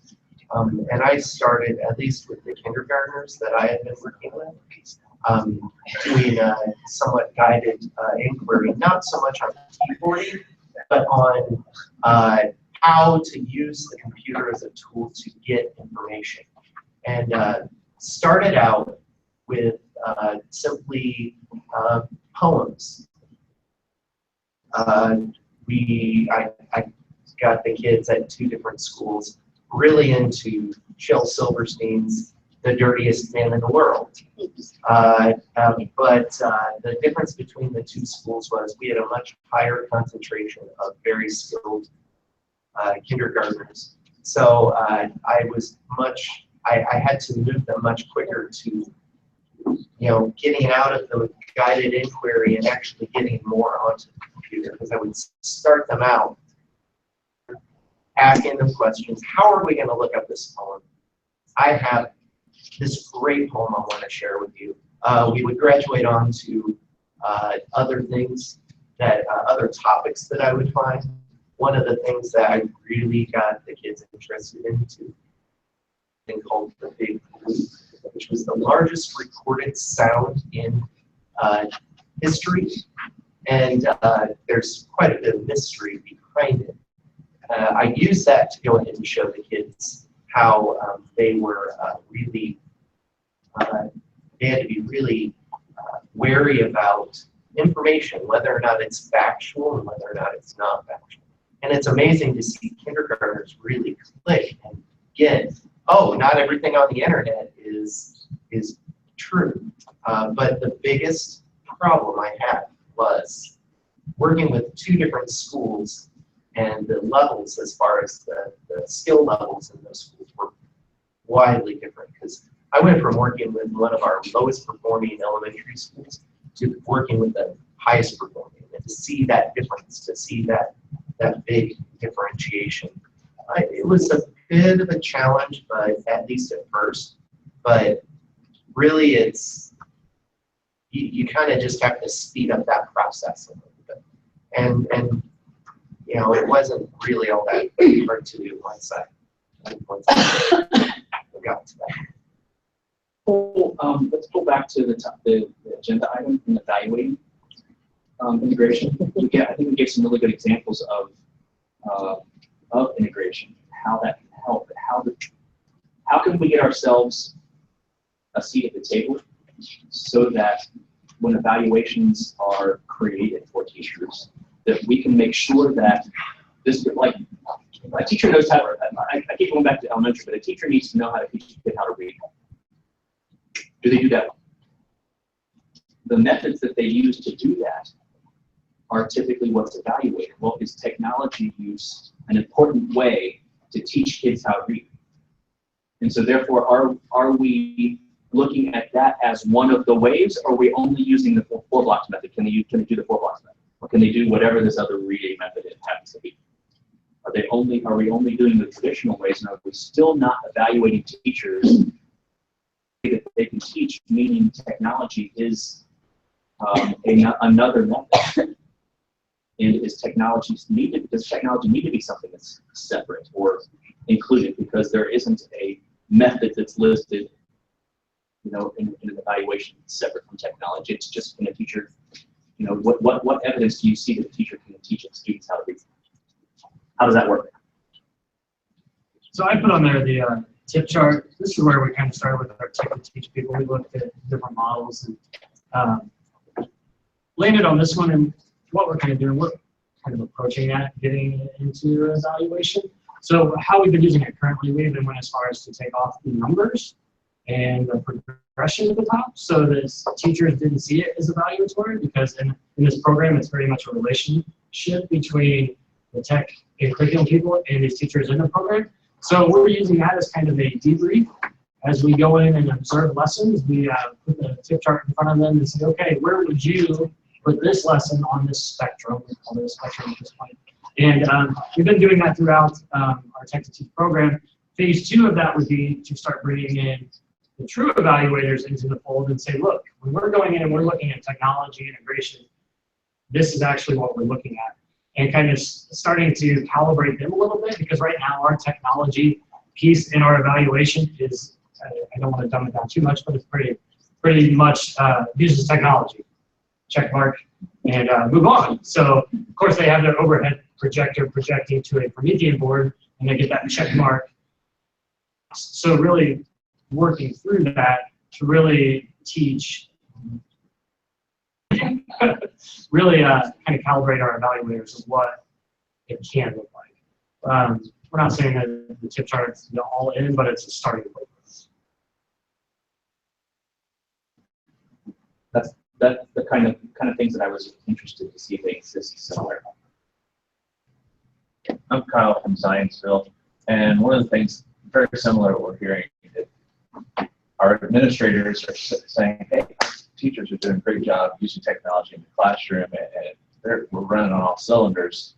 And it's not necessarily what Carly and I, or even our chief technology officer, are seeing as well. We're walking through, and started doing walkthroughs in each of our buildings, and we've got this little checklist, very informal, and we tell the teachers, we're not here evaluating, we're just kind of getting an inventory of where we're at as a district, and just kind of going through very quickly and how it's being used, what kind of devices are being used, a little more in depth than are we using technology, and just if they've got their laptops out, are they on there watching March Madness, which one classroom we saw everybody doing, but it was a Friday afternoon.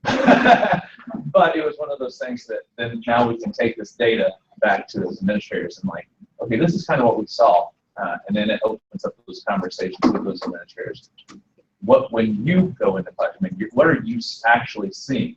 Are you seeing the projector open and the smart board turned on, or are they truly using it effectively? And what are some ways that you're engaging the kids in the learning process through that? So we're still in the beginning. And just like anything else, if you have multiple principals in your district who are evaluating, and you have one principal who's really kind of, you're going to get one principal who evaluates one way, and you're another principal who says, yes, they have computers out there, they're using technology. So that iterator reliability is really kind of an issue, because you've got people who are evaluating have different mindsets to back, and how do you get them up to the same speed? It's very, very difficult to do things. Hey Kyle, I put it in the agenda. Can you share that box? Yeah. They're awesome. I did not create it, but we'll get credit where credit's due. I know, thank you. So Jenna just added to the agenda our instructional snapshot that our coaches created, our instructional coaches created, and we go around on instructional rounds and we look for these things and then go back and debrief with teachers. And I attended the last ones, and it's a really great way there in the middle to see things that are sometimes seen, and towards the bottom it says use of technology using upper levels of SAMR. And that's something we look for in the teachers' classrooms. Again, it's non-evaluated. It's meant for teachers to get into other teachers' classrooms and see what are things that I can take away from this teachers that I could use in my own. Is something like this been developed for your middle? Yeah, I can link to all of them. There's one that's awesome.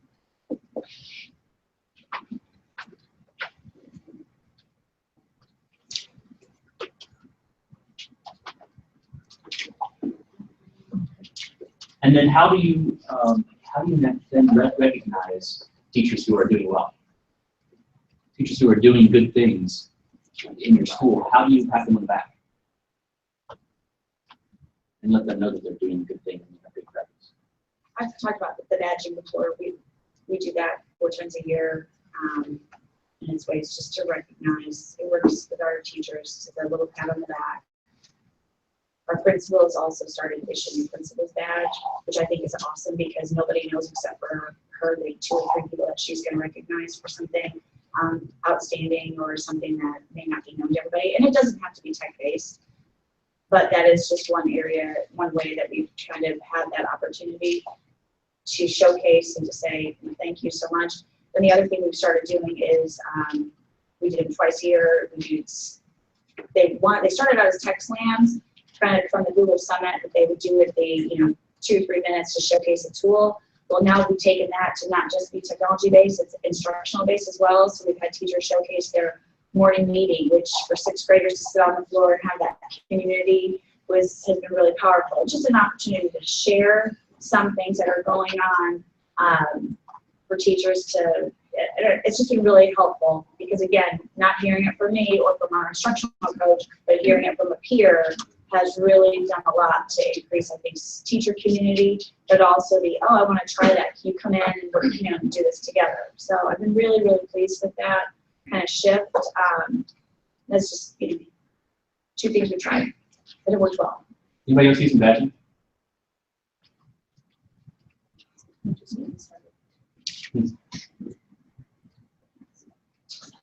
We tried badging in Wayne Township.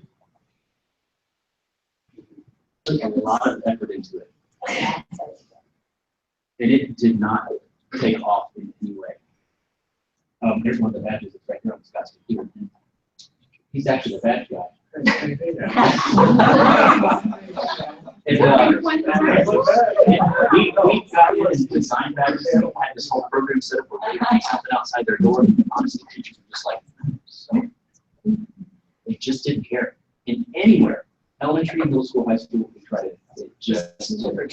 I think you also have to have somebody leading it that really believes in it. Like, because if you listen to, like, Andrew Miller is a really great guy to listen to with his presentations on game-based learning. And what we do is we think, oh, I'm going to gamify my lessons because I'm going to add badges. And he talks about how there are lots of different types of gamers. Like, there's some people that really dig those games where you earn the badges. Other people are more into, like, the Candy Crush beating your own level type of gamer. Like, he talks about the different types of gamers and how to incorporate that type of gamification into your learning. And so I think for badges to really work, one, you have to acknowledge it's going to work for some and it's not going to be a motivator for all. And you also have to have somebody behind it that's super passionate. Like, full disclosure, I probably could have taken on the badging and, like, been the cheerleader for badges and the project and had it be a lot more successful. But I'm not that kind of learner, so I didn't really care that much. And I think that has a lot to do with it too. Like, whoever's behind it, the enthusiasm will spread. And so that could be why we weren't as successful. We lacked the enthusiasm. I don't know. I can't think It had come out of our teachers at the end of the year, their tele-survey, really expressing a frustration with the lack of recognition for the things that they do. I mean, so that was really when we had our little leadership powwow. It was like, what can we do to recognize folks? Because you have amazing teachers doing great things, but if they're feeling like I'm doing all this and nobody knows, then I don't know, we just were looking for some way to pat people on the back, from instructional based things to the teachers who spend time after school coaching girls on the run. Like, it's not all, it's what are we doing? What are teachers doing that's great for kids, and how do we make that, bring an awareness to it? So, is it every single teacher? No, I've got teachers that haven't turned in a single form. They, I know when we hand over badge, because I've seen them do something, they're like, God bless it, I didn't want that, but it's still a way of saying, look, you can't have it both ways, kids. You can't complain, and nobody says I'm doing a good job, and then when we say you're doing a good job. So it's just kind of where it's at. Our principal's been really great with it. Our principal's been really great about saying, look, yeah, this is not an expectation. But yeah, on our professionalism rubric, it does give her awareness of the people who are going that above and beyond, or recognition, or an awareness probably is better. But it is, you're exactly right. If you're not a champion and a cheerleader for it, and making it easy. Like, that was the other thing. It's a Google form, check, submit. hopefully not taking too much time. It is. Another recommendation that was in the Google Hangout was Sean Iverson said, invite them to present to the school board. We have school spotlights here, and often they involve technology, which really helps bring out awareness to both admins, board, and public, as well as recognize those teachers for great work. A lot of times we'll ask them to present at professional development. If you have a great idea, you have fantastic thought here, and let's build this into some type of 45-minute workshop or professional development opportunity, asking them and inviting them to, we have on election day every year, we have a professional development day for our entire staff, all 2,000 teachers. So we have a conference that we put on, educational technology conferences in the state, but it's not just EdTech, it's everything involved. But there's a lot of educational technology stuff that's done there. And we ask people to present at that so that they can get a pat on the back. And we're giving them a pat on the back and also saying what you're doing is valuable. And we want you to share that with other people because it's worthy of letting other people know that you're doing something really good. And other people need to and should probably replicate that as well. I think it's even as simple as like our technology department and our superintendent like active on Twitter and like tweeting out things, even for the teachers that aren't on there, but like being able to put it out there to the community and local conversations and stuff about things that are actually happening in the classroom. Because even though like a teacher might say, I'm not gonna seek out opportunities to do professional development, but if I come to them and say, like, I need you to do this because there are teachers in our district that could use somebody like you, like they're more willing to step up. So just daily, just a little affirmation to them that they're doing a good job. Sometimes with badging, there's kind of two ways to go about it. Who are you? Sorry. Jen Perry Township. You can look at it more as credentials, or you can look at it more as recognition. And some teachers, it's going to work better one way, and some might work better the other. Yeah. You had mentioned earlier just about the, kind of like parenting, like enabling and so forth. I was thinking about my dinner table and, share a high, share a low from today. And so I'm in 6 different buildings. And so I've identified a teacher leader in each building. So every month after a workshop, I'll be like, share a couple highs, share a couple lows. I like to do iMovies. I like to do quick little things. And so they'll share a picture, or they'll share a quote, or they'll share maybe an artifact from these teachers that had highs and lows, and they'll put it together and send it to that building and be like, look what you did with that. That was awesome. Because they have somebody that's in all the buildings, has been helpful. Holly, what were you going to say? I was just going to share that this month I'm doing pineapple PD in my district. I've been tweeting about it. Obviously, I didn't know what pineapple chart is. But my teachers are required to do professional development with me ongoing, and I look into their schedules. So this was an opportunity in April. I basically excused them from all things with me to learn from each other. So I'm doing it by building, which I'd like to do at my district. As small as we are, I should be able to pull that off for next year. But for April, I just have Google Sheets for each district or for each building, and there's a sheet for every week in April. And teachers just sign up to welcome other teachers into their room. They can say, hey, this is what I'm doing at this time if you're interested in seeing it. No requirements to do it. And there's 0 requirements, it's 0 follow-through. So like, you don't have to write a reflection on what you saw. You don't have to even tell me you did it. If you want to tweet about it, I have a hashtag for it, but don't feel like you have to. Just show up for 10 minutes, show up for the whole time, do whatever. And it doesn't always align with preps, and I didn't arrange for coverage or anything right now. I will. I wanted to see how it would work, but it has been awesome. So like, pineapple is a sign of hospitality. Michelle kind of told me I need something else too, but we're gonna go with it's a sign of hospitality to welcome people in. So anyway, but it's been really cool, and I focus on like she was saying, it's not about technology at all. It's about we're implementing units of study with Hawkins, where all kinds, whatever it is you're doing, put it on there. If it's about technology, if there's technology in it, that's awesome. And I've gone in to classrooms and said, hey, I'm going to be in this classroom at this time doing a model lesson for teacher if anybody else wants to come in. And I've had people come in already, but it's gone really, really well. It's low risk.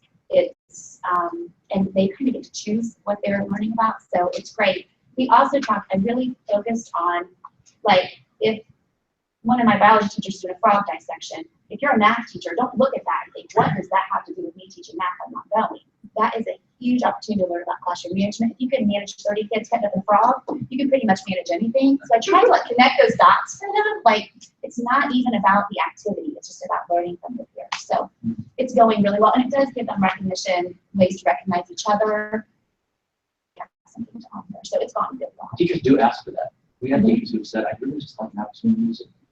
Go watch somebody else teach. So now I'd like to do a corporation one for next year where I can maybe do days where I can work out coverage, like, shared subs and stuff. We'll see how that goes. We used to have a thing where teachers could offer after-school events, and they could gain hours so they could take the day off of the professional learning day. And that was very successful. Then, of course, we got the superintendent who came away. Always do, but teachers really like going to see how teachers do things, and across the school district, they go to any of the classrooms or any of the schools to see this. Again, it's another way to recognize somebody's talent. John, you gonna say something? I was just going to kind of follow up on the badging. We just started some badging this year, and we've had some success in the high school, middle school levels, but it's really kind of taken off in the elementaries. The response from the teachers is we offer minimal, but PGP points for completing with modules. And that's a way for those teachers. I've not really talked to them individually about it, but I think it's more than getting something tangible out of that helps them professionally, recertify that license. But I also think it has to do with our elementary tech person who's really championing it. But she also will often tweet, so-and-so achieved a badge in this or that. And I mean, she just does a really good job of kind of covering all the bases. I'm not that cheerleader person, but fortunately we have that person that can do that. But the PGPs have been a big deal, and we also, and this is probably further than we really should go, but we need to. We've got community donors to donate gift cards, gift certificates. We have a drawing every week of people who've completed a badge. I think I got that from one of your sections, or somewhere along the line. While that's not the reason they do it, they go, "Oh, that's cool." So, and we've had a little bit of success right now. I expect that after a year or so, that will start to wane once people start to get those. But we do the badges outside the door and the whole nine. Yeah. Has anyone ever thought, I just thought of it, I'm like, would it crash and burn? Has anyone ever tried having students nominate teachers that are doing school technology projects? Just having like an anonymous Google form where students could nominate teachers like, hey, my teacher did this awesome project and, it turned out really cool, or I learned something really awesome. You were telling us something about being a parent. And I think, another parent can tell you you're doing a good job, but you're still going to kind of be like, not really, or whatever. But if your kid does something and says, I'm just tired of you, I love you, whatever, that's what really makes the difference. And as a teacher, anytime those students come back to your classroom afterwards, or even the next day or whatever, and be like, that was really cool, or you were the best teacher ever, whatever, that's why we're all in this. And so I think it's just the students are recognizing the teachers, and the teachers know it's coming from the students. It would hit home maybe even more than coming from the administration. Yeah, I agree. So I don't know if that would work well, how the kids would do, but it would definitely not be a thing where the teachers would see all of it. Like somebody would have to aggregate that result. Right? Would it become like education? Well, that's why I don't want it to become that messy. Someone probably has to collect it and kind of like make sure the same teacher's not getting it. It wouldn't be a voting process. It would be a nomination. So every week or month or however, you get a long list, and then as the tech specialist, you can kind of pick through and try to make sure it gets spread out. And if it's not, you're noticing someone's never getting nominated, go to them and be like, hey, what are you doing? Are you doing? Why are you? Because maybe they are. Maybe they are. They just don't think that's cool. Or their class just is not one nominated. They're not up on the nominated, but maybe they're doing that, or they want to see. And then also it's a good way you can say this teacher is nominated for doing such and such and such, and then other teachers can come, oh, the kids think that's cool, I'm going to try my classroom. Yeah. So I think that's a really good idea. Yeah, me too. I want to try it. All right, it's 10:45, let's take a formal break. Jenna, there are kids coming in at what time? 11:50. Okay, so we have a little bit of time, but if you want to kind of look around the building, I think Jenna's gonna take, look around the building, directions are down the hallway. Also be aware that we're still broadcasting statewide, so future conversations, they might be.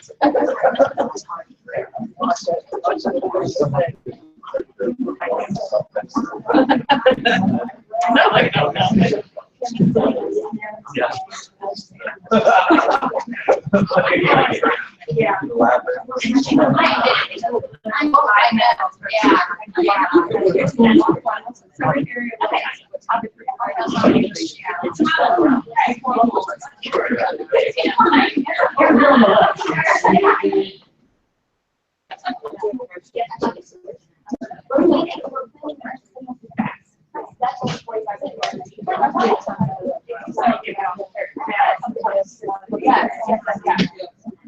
I know.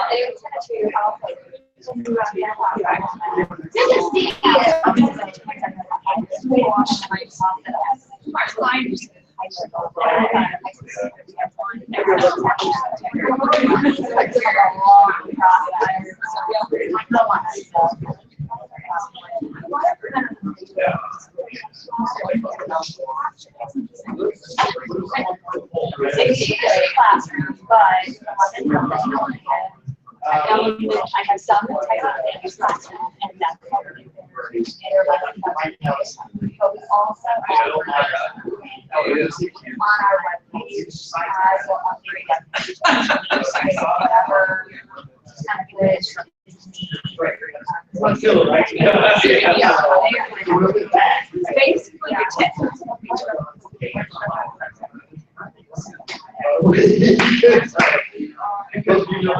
That's right. I know. It works well for about a 2 weeks. That's the same way. Well, that's very younger. Well, also you're younger now.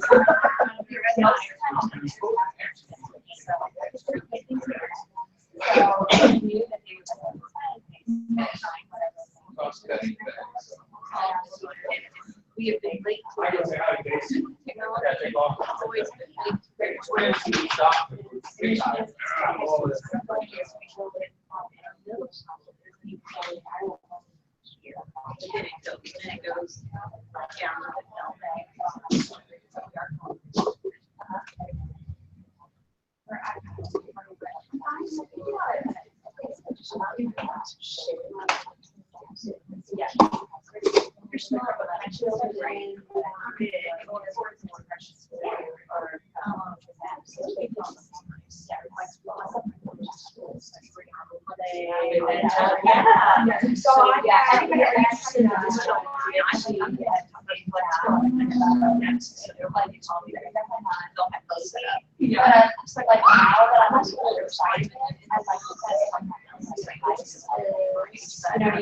However, I'm going to teach that.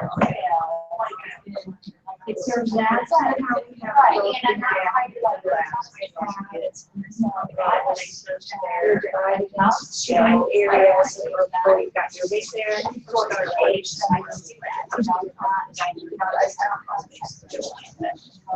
So we've got word processing, not that, but that would be next. Right now, let's see that teacher next. I am now strong. We'll be here, and we have to. So we're going to there. It's kind of what we expect to see happening. So I have seen the actual classes and shit, which I will tell you almost. And it's very. I have to now teachers. Now I feel like they're not trying to learn 12 and they're not right.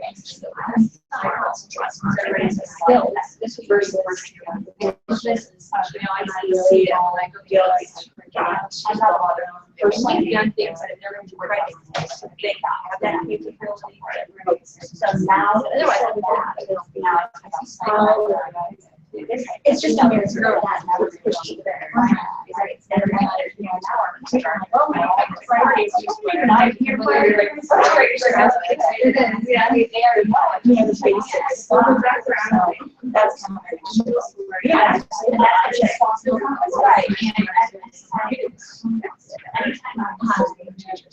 So I updated every Wednesday. And so if I have a plan, yeah, and I said, gee, that has no, they'll let me know. If it go well, or if it's too much. So the next one, I say, I also want to adjust our school times. So I started to get something that use they're so far because the after next year, that's right. Yeah. I tell my teacher, actually, like I love that because it's hard for me. I was like that whenever I had to write in grade, I always wanted to be. You always wanted to have to do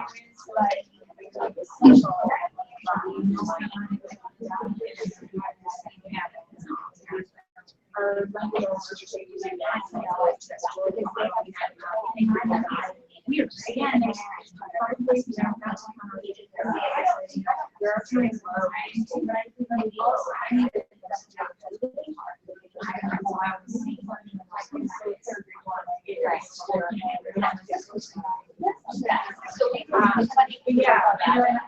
I was surprised this year. We did all the same parts. So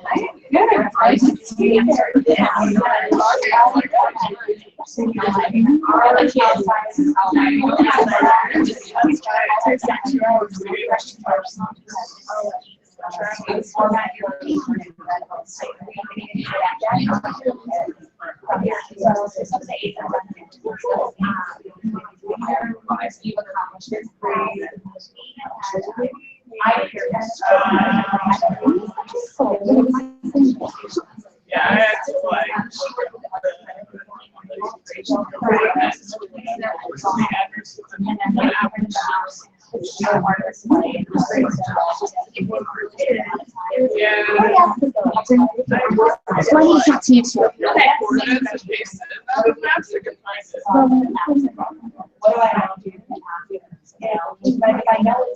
So I did last year or graded year for the students to do. I guess yes, for each. I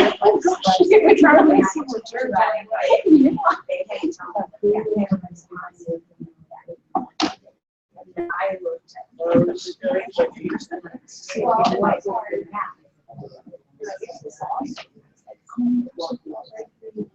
Yeah, it's funny. Yeah,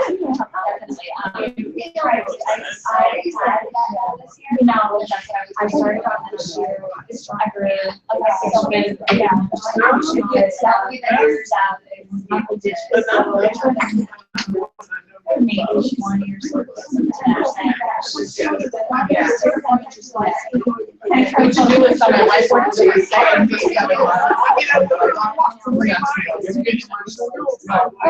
The list of things that happen is like, just a graphic. So it's a small percentage.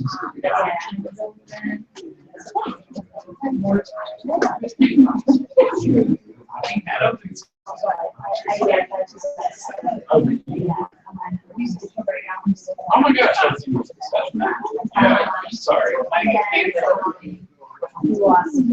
Yeah. Yeah. Hopefully it'll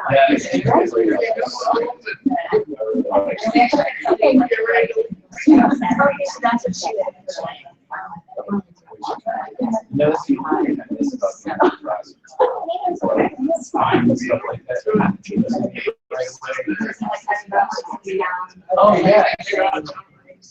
So I just. Are you pleased with what I'm saying? Okay. Yes. Exactly what my street.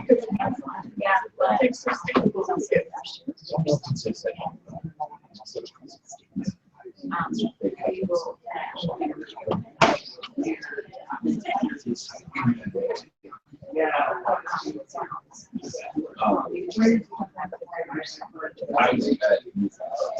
Even this room, give me this room, I'd be the happiest person on the planet. Seriously. I know, right? I work at home. Taking all of these back and saying, please, please, please. I know the referendum is not for brick and mortar, but could we change that?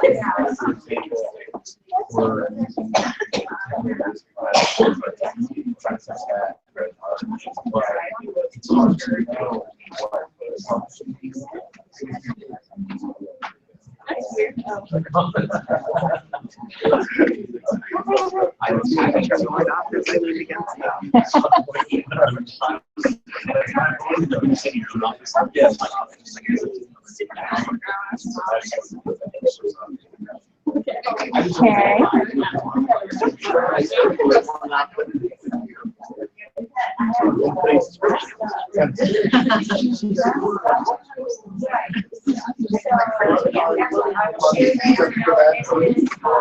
And she thought that I just made it.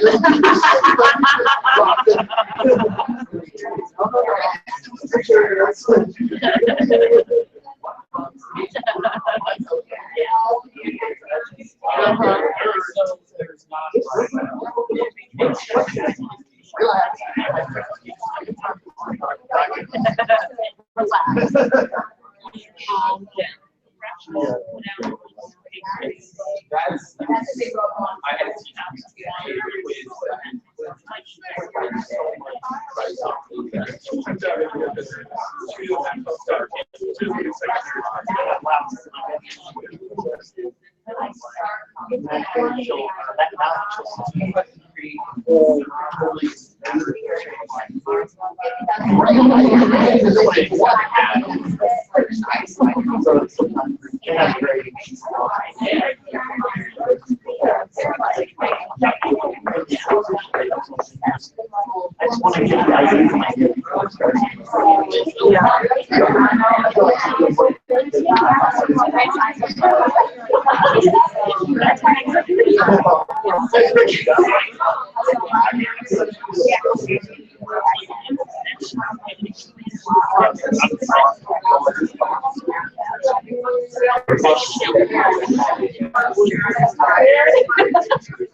Yep. But I understand, you know what, the cool thing about this camping is you get to read some of those cool projects with a whole other group of kids.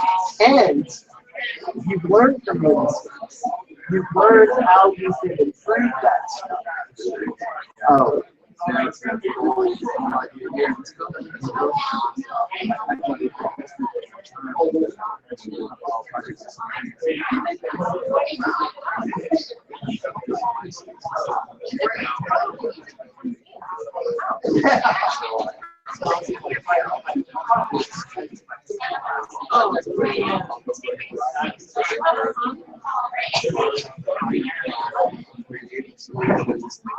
So you're able to kind of compartmentalize and add a little bit to it. That is my one thing that I know I must do is when you do a project, you kind of stick with the project. Now, I like that project. Like one of the most recent is I was a lot of what my projects are. So we start out our class with, hey, I'm rectangle. What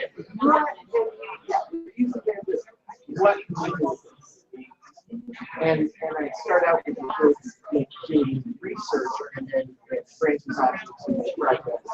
Now I kind of keep it a little bit because I got the if I break it up too much, well, I'm the district, but the election is new against the South.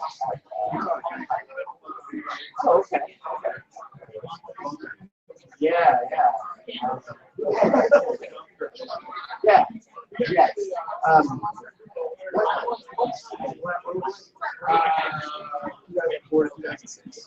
Oh, okay. That was before. I was working. I started there for the district. They had a grant for. Yeah.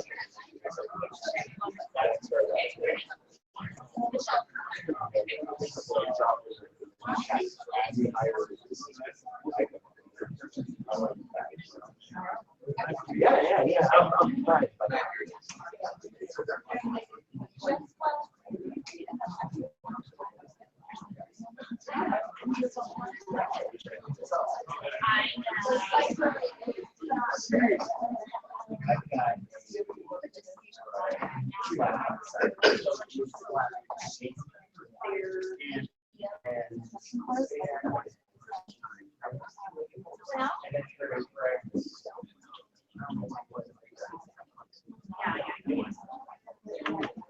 Okay, so as I was walking around today, I saw or I heard a discussion and question about makerspaces when we were over there. And so makerspaces was one of the items that was on the list to be talked about today. So let's talk about where are you in the process of using makerspaces in your schools? What's it look like? Is it more than a glorified craft room? Well, yeah. Yeah, we like rooms. No, we're still kind of playing with that. I finally got a room like that they said I could use. So now we're collecting cabinets and shelving and I'll put it in the notes. Anybody that's looking for 3D printers, by the way, First Makerspace here in Indianapolis is offering a new program where you pay $4.99 plus like $59 if you want the upgraded software that helps the printing be better. And if you get a minimum of five, they'll come to you, train you how to build it. You get a kit. You build their printer, they show you how to troubleshoot it and then how to use it. And then they provide support, like ongoing support if you need help, you can contact them and they'll help you out with it. And if you don't need five, then you can buy it and join one of their trainings at their office space. So we're getting five next year. I'm really excited about it. $2,500, you get 5 printers that have 22 by 22 centimeter printing boards, heated. Can you say what that was again? First Makerspace. I'll put it. It'll also be alongside the Coach S. Hampton pre-conference for ICE. There's going to be a special deal where we're bringing First Makerspace in. Your Owl 3D printer workshop the October 11th. So be on the lookout for that. We'll be advertising, getting all the information together so that you can register for that in addition to the conference. And I think we're going to be able to offer a deal. So What else about makerspaces is exciting? We're getting some traction. I've got some small spaces. I'm working largely with our library aides at the K-6 level, although one of our schools, I had a couple of teachers that were super interested and they've kind of taken it on. But we have some 3D printers and little bits and Lego kits.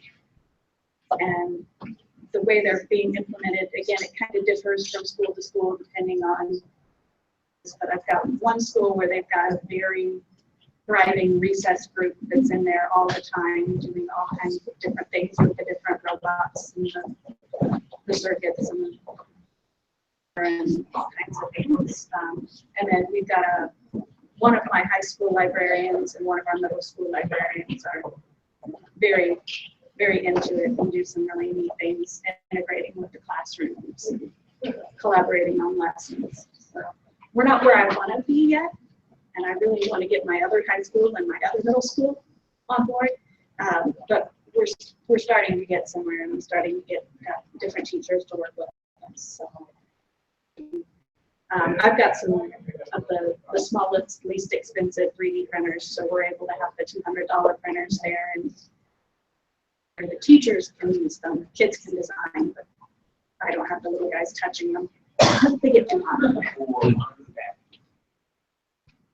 We had 2 new spaces this year in both of our middle schools.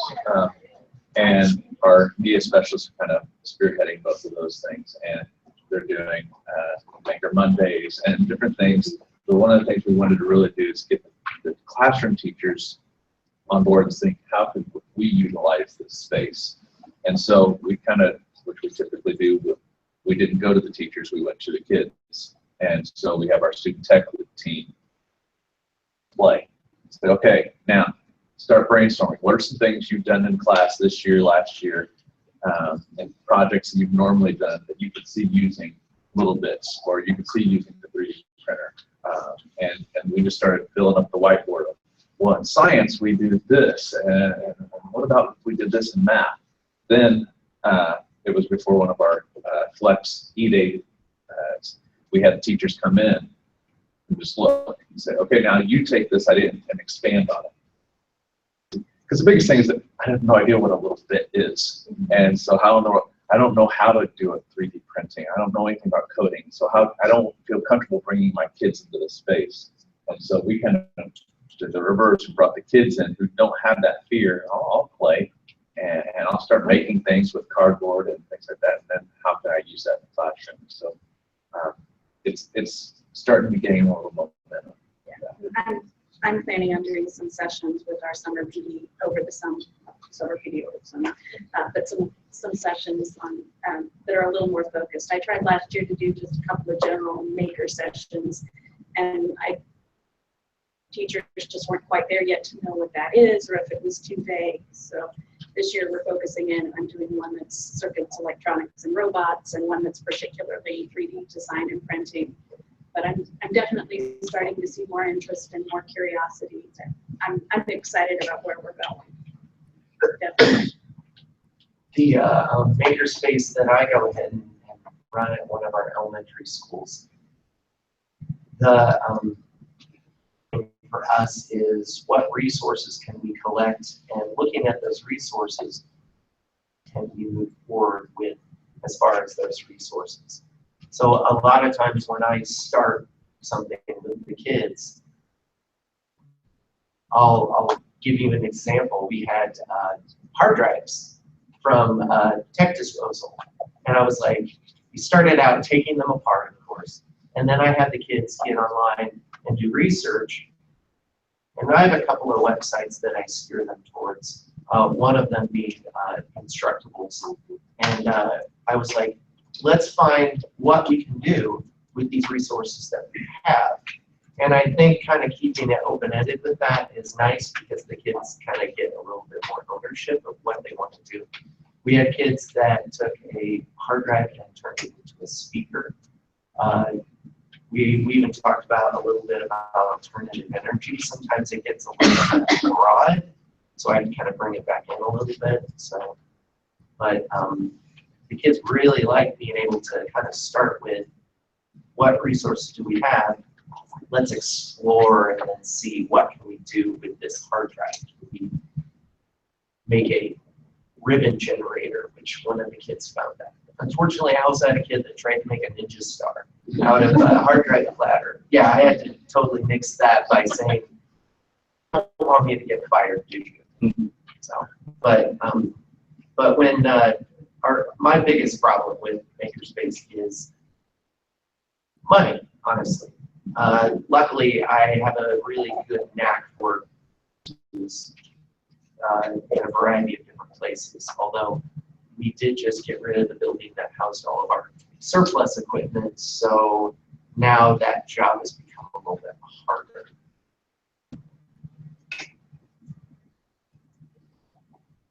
What else do we make things with Makerspaces?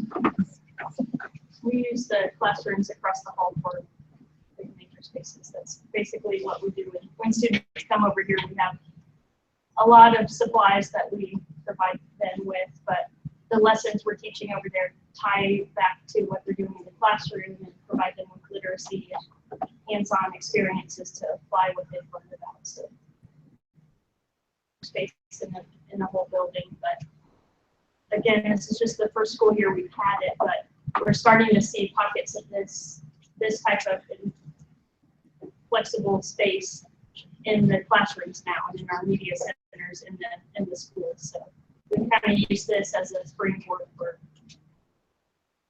typical schools as well. All right.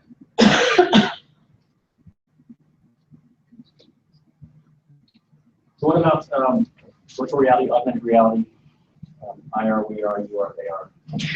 Those are ours.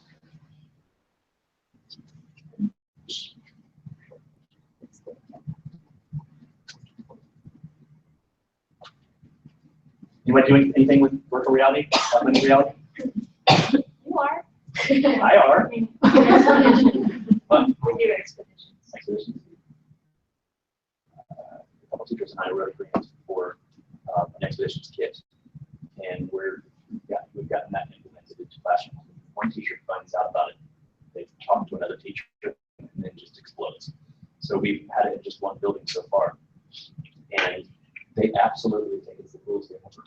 And a teacher who uses it wants to use it like for the whole week, like every day they want to do it, or 2 times a day. And so our struggle kind of is keeping everything charged and all that. We went through not the Best Buy program. We had a company put together a kit for us. We're kind of helping them design these kits also so they could use them in other school districts. But it's just a box that has 30 of the Viewmaster viewers and 30 Moto G4s, I think is what the phone is that we're using. And then its own access point that doesn't have internet access, and then a tablet contained in this rolling, like gator-based type device. Did you share the company that you did that with? Yes, if I could remember what the company was. I can find an email, yeah. Did you do a donor's choose, or how did you get that funded? It was through our education foundation. But there are teachers who are talking about using, putting donor choose grants together to get like 3 or 4 of them just in their classroom. The issue ends up being finding a cell phone. Cell phones are what end up costing $200 or $300, and then getting them without a contract, and getting them like without some type of data with them. So what we do, we provide every administrator with a cell phone. So when we recycle those, we keep the old ones and we use those for our kids. It's worked out really well. So we have probably 3 or 4 dozen phones that we, and they work great. They're new enough that they work. Yeah, they're iPhone 5s. Wow. Now we're getting some 6s in. I was talking to somebody who's doing the same kind of constructing their own kits, and they got in touch with a hospital or somebody that does that widespread. They give all the people, and then rather than turn those phones back in, they gave them to them. They were, like I said, they were iPhone 5s or something like that. It was just more expedient for them to donate them to that process than to try to roll them over. And maybe take a business write-off for taxes. Has anybody tried using iPod touches in the Viewmasters? Do those work? Yeah, pretty well. Noblesville does that. So that's what we're looking at.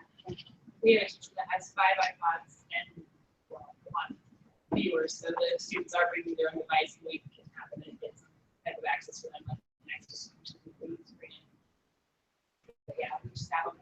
Actually, our technology department actually keeps them with all the iPads and the iMac prepares for our students and teachers, but that's it's all housed in the same. That way, they can push all the apps out as they see it through. So they actually just keeping them charged and because you don't see them all the time. So you're all familiar with the TES website, right?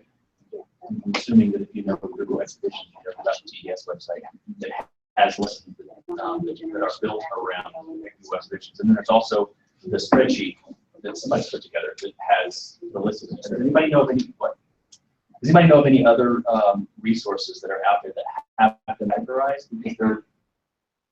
That Google has put out that I know of. There's a Google certification. It's charged like the UK and for the EdTech team has a site that has a map, which I was thinking about it. Is there a visual map that I can find where the expeditions are located? Because a lot of times teachers like, especially geography, or like, we need to learn about Antarctica. And it was there, but I found the links, that's all that region. Basically, here's where the expeditions like are, as opposed to searching for that spreadsheet, which is awesome. Massive. Yeah, and it's hard because you just do like keyword searches. The TES website is nice because when you do, it does like a hashtag Google Expedition search, and then you can put a space and then kind of a keyword also, but it also has lessons that are built around them. So it kind of goes a little bit further. It's like a little more database-ish rather than just a keyword search on a spreadsheet. It said that the spreadsheet doesn't have a whole lot about the expedition other than like the title, just some very vague information, and then you have to go to the expedition itself really to find anything else about it. I'm just surprised with Google the way they are that there isn't some type of searchable tool that you can use to search through that. You would think you could Google that, but honestly you can't. Like there's the one thing that you can't Google. Yes, you can't Google again. Yes, I was going to say, Google time. Sometimes they're slow. Yeah, they don't slow that way sometimes. Maybe you need to talk to Brittany Cucciolini and find out why that is the case. And she probably won't have the answer because she probably doesn't know it. But anyway, so yeah, we're doing that with those types of things, you know. Anybody else? Thoughts about expeditions or any other thing you're doing with? We're in the process of doing a grant to get a couple steps, but at our middle schools, we have kids bring their own devices, so we've got a couple cardboard sets that we're using. We can get these typically about half the class can bring in their own device that they have at that age. Google Cardboard? How you dealing with forehead grease? Yeah. I say you hold it on this. A little bit away. I used to put tape on Tissue. I used to take like I used to have kids bring their own device for Google Expeditions. It's a tough thing. Without their actual kit where you have a router that goes with it, it's tough, especially with firewalls, because of peer-to-peer sharing into the port that went with my room and configure all these things and allow permissions. And it still was for some kids, so they'd move and they would be like, oh, we lost connection. Oh, there it goes. Yeah. So the thing that I have used in the past is this. On my hotspot, and they've all connected to that and gotten expeditions open, and then this ends up being the hub, the wireless hotspot. But you also should be able to just, you talk to your technology department, I'm guessing they probably have extra APs sitting around somewhere. That's how I got one of them for a teacher who wanted to do it. But then our kit came with one that has it with it. And it's also got this little box that I haven't tried yet, but it's got a little box that if we want to attach it to the internet, it as one thing, and not the individual items that are attached to the AP. I don't have any idea what it's called, but the company provided it, and we haven't used it yet because we're not letting our devices be attached to the internet yet. Simply because what I'd like to do is I'd like to take them to 360 channels on YouTube, and show them different things. Like I have a teacher, Amanda Moore, who wants to take her kids into like a musical theater research type thing, dealing with literature and stuff like that. But she wants to take her kids to the Lion King opening song that is on YouTube. It is absolutely incredible. They've got like 363 cameras around the stage, and you can stand on the stage and look around it while the show is going on, while you're in like center stage. Incredible. She wants to do that with her kids with our Expeditions kit, but the problem is there's not a way to take her third grade class, open up each of those, go to the YouTube channel, do all with each individual telephone. You have to do that. So that's kind of an issue there if you don't have that control and that speed. Whereas with Expeditions, it's so easy to just move forward and get it. You could. But when you QR code, I'm wondering how you can QR code into full screen and get it to go full screen. You could get to the YouTube site, the webpage, but I wonder how you could go full screen with third graders. That's kind of basically all we have them do right now is turn them off. There's a concept on YouTube photo. Yeah. That might work. On the notables. Yeah. It's good. We found that usually half of the zones away, the 360 was going to the home, YouTube will not allow us to go full screen. The cardboard icon in the corner doesn't show up. Yeah, it's only in their app. Yeah, I can see how that would work. Technology that allows you to be it tied to your the gyroscope in the phone. Good. Desktop and scroll through 16 scroll through. So that's just kind of Anybody else? We do a little augmented reality. We use Erasmus to like read across the Derek week. All the teachers take a picture of them holding their favorite book, and then I take the picture and then start video, and they are signing and explaining why it's their favorite book and a little bit about it, like a teaser, and then we make a visual for display in elementary school, and the kids can take their iPads and look at the book recommendations. And I'm planning to expand that to the middle school, high school with our media center hopefully next fall, so that kids are seeing other kids are reading and what staff are reading and getting suggestions from there. I guess I was you explained that project. I'm working with some first grade teachers, and I'm working with them to have their students read personal narratives that they've written, record them, and then they're taking a QR code and putting that QR code on the written piece that they wrote, hanging in the hallways and letting people go through and scan their QR codes and watch their students reading their personal narratives out loud. We didn't have teachers put QR codes on the front of books, and it takes you to a video of the student explaining or giving a book review. Yeah. QR codes are nice because you scan it and then you can hold the device anywhere you want to watch it. Like you can sit down to watch it or whatever. With the AR, you have to hold it on there. Like you have to hold it up where it is.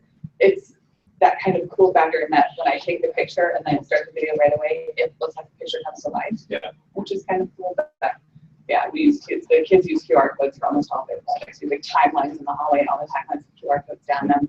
Our middle school ASL class is making a map of the United States that shows all the deaf schools in the United States, and each one has a QR code, and they're the mascot, the school colors, when around, when it was established, all that kind of stuff. Very cool.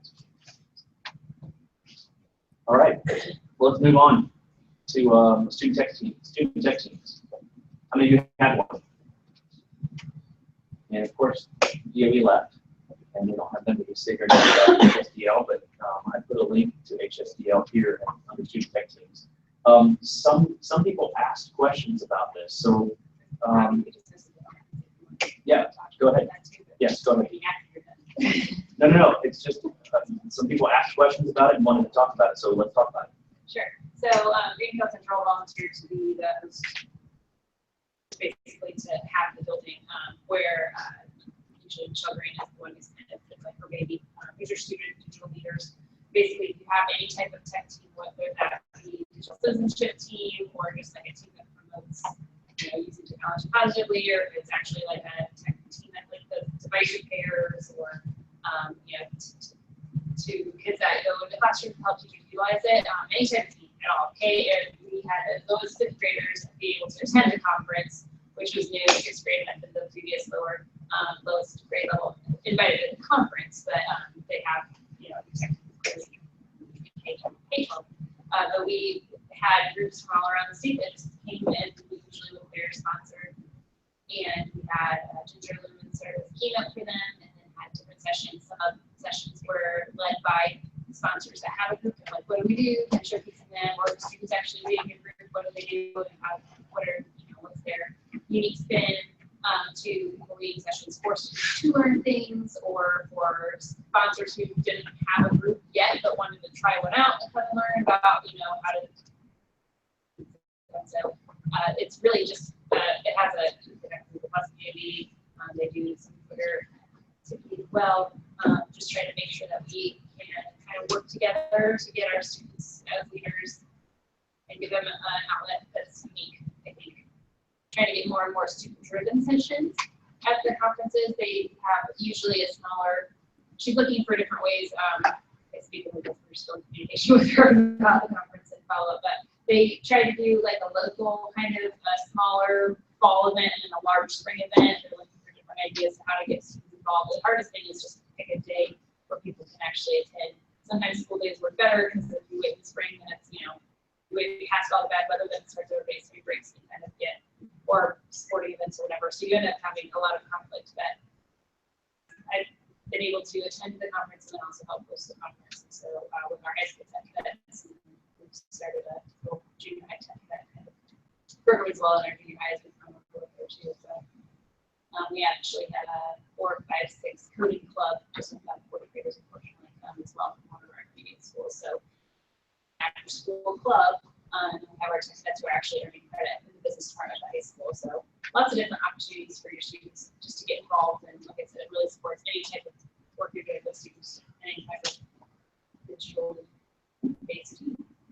Hey, Michelle Green just texted me and asked if she could pop on. So, Jen, can I have you grab the controls of that and see if we can't get her through here so she can pop on? I think she unmuted herself. And hopefully we can hear you, Michelle. Great. Hi, guys. So, hey, we can hear you. Well, was that Amy or Ashley talking just now? Yeah, it's Ashley. Hi, Michelle. Thank you for the plug.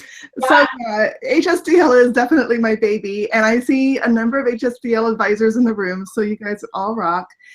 We are just coming out of our team retreat. I don't know if Mary mentioned that earlier, but HSDL was one of the things we looked at on our calendar. And so we're actually thinking of putting together a December event.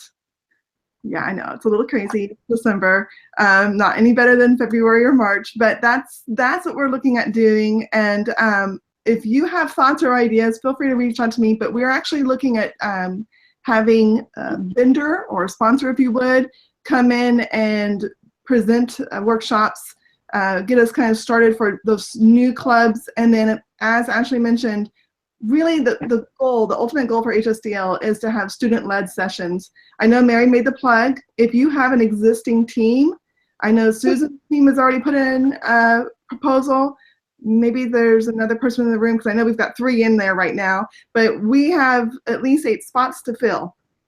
And so we would very much like to highlight 8 of our veteran teams.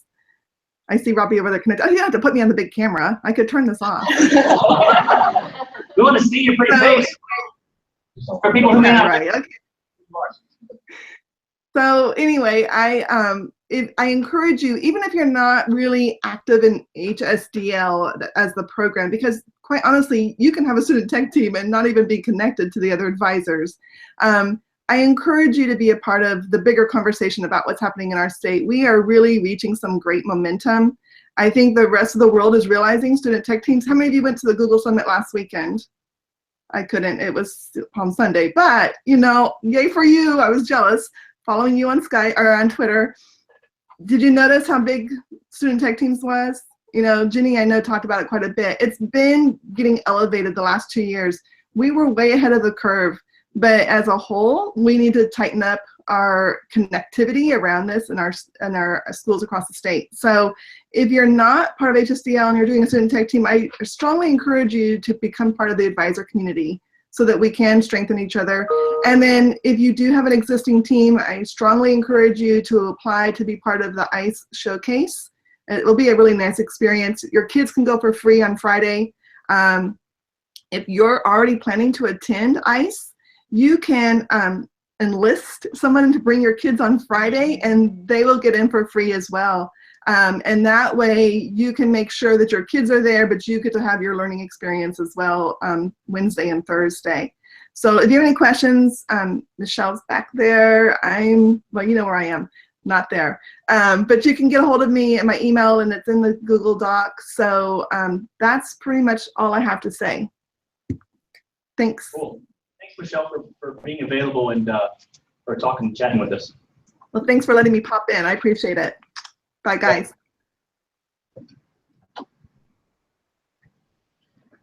Very cool. Yeah, HSDL and student tech teams are in many ways, not just for the school district, but for the students who learn and for their futures, giving them experience that they wouldn't ever get, and learning opportunities they wouldn't get, and even opportunities to go to different places like the conference, like even we have brought student tech teams to the HEC conference before, and so those students got to see what a professional conference looks like and how's it organized, and what you learn here, and listen to people who are doing things that they might be interested in the future. So some real world examples and some real world experience for them. So the last thing on our agenda is redefining learning spaces. I put it at the very last thing because I figured we were going to be in a really cool place like this, even not having seen it. But I know that Julie Bowenkamp was kind of probably an instigator at the beginning of this. The tech center. The tech center. So, and now she kind of has this job of learning spaces and defining learning spaces at IU Bloomington, if you know who Julie Bowenkamp is. And so let's talk about how many of you are having discussions about this type of thing? And what process are you in? And what's that discussion look like? We're in the investigating process. We actually visited, Jenna hosted actually 2 team student visits here and also in the Center, just in the research visit. We, with our digital learning grant, we're going to focus on spaces and different buildings, just to try to focus on the instruction, because the technology lends itself to varied instruction in the classroom. We want to be able to support that. Okay. Sure, to come here and get like serious jealousy, but like right now for us it's fair. You know, like that's the big problem is, and we're a large district as far as square miles go. So being able to like make the most of the space that we are creating and also make it accessible to all the students and teachers at TS. So that's the hard part right now. I know that some districts create spaces like this, and it's a fantastic space, and there's really great intentions, but then it never kind of gets beyond the fact that there are cool chairs and tables and it's all movable. But what was the problem there, and how do you change that?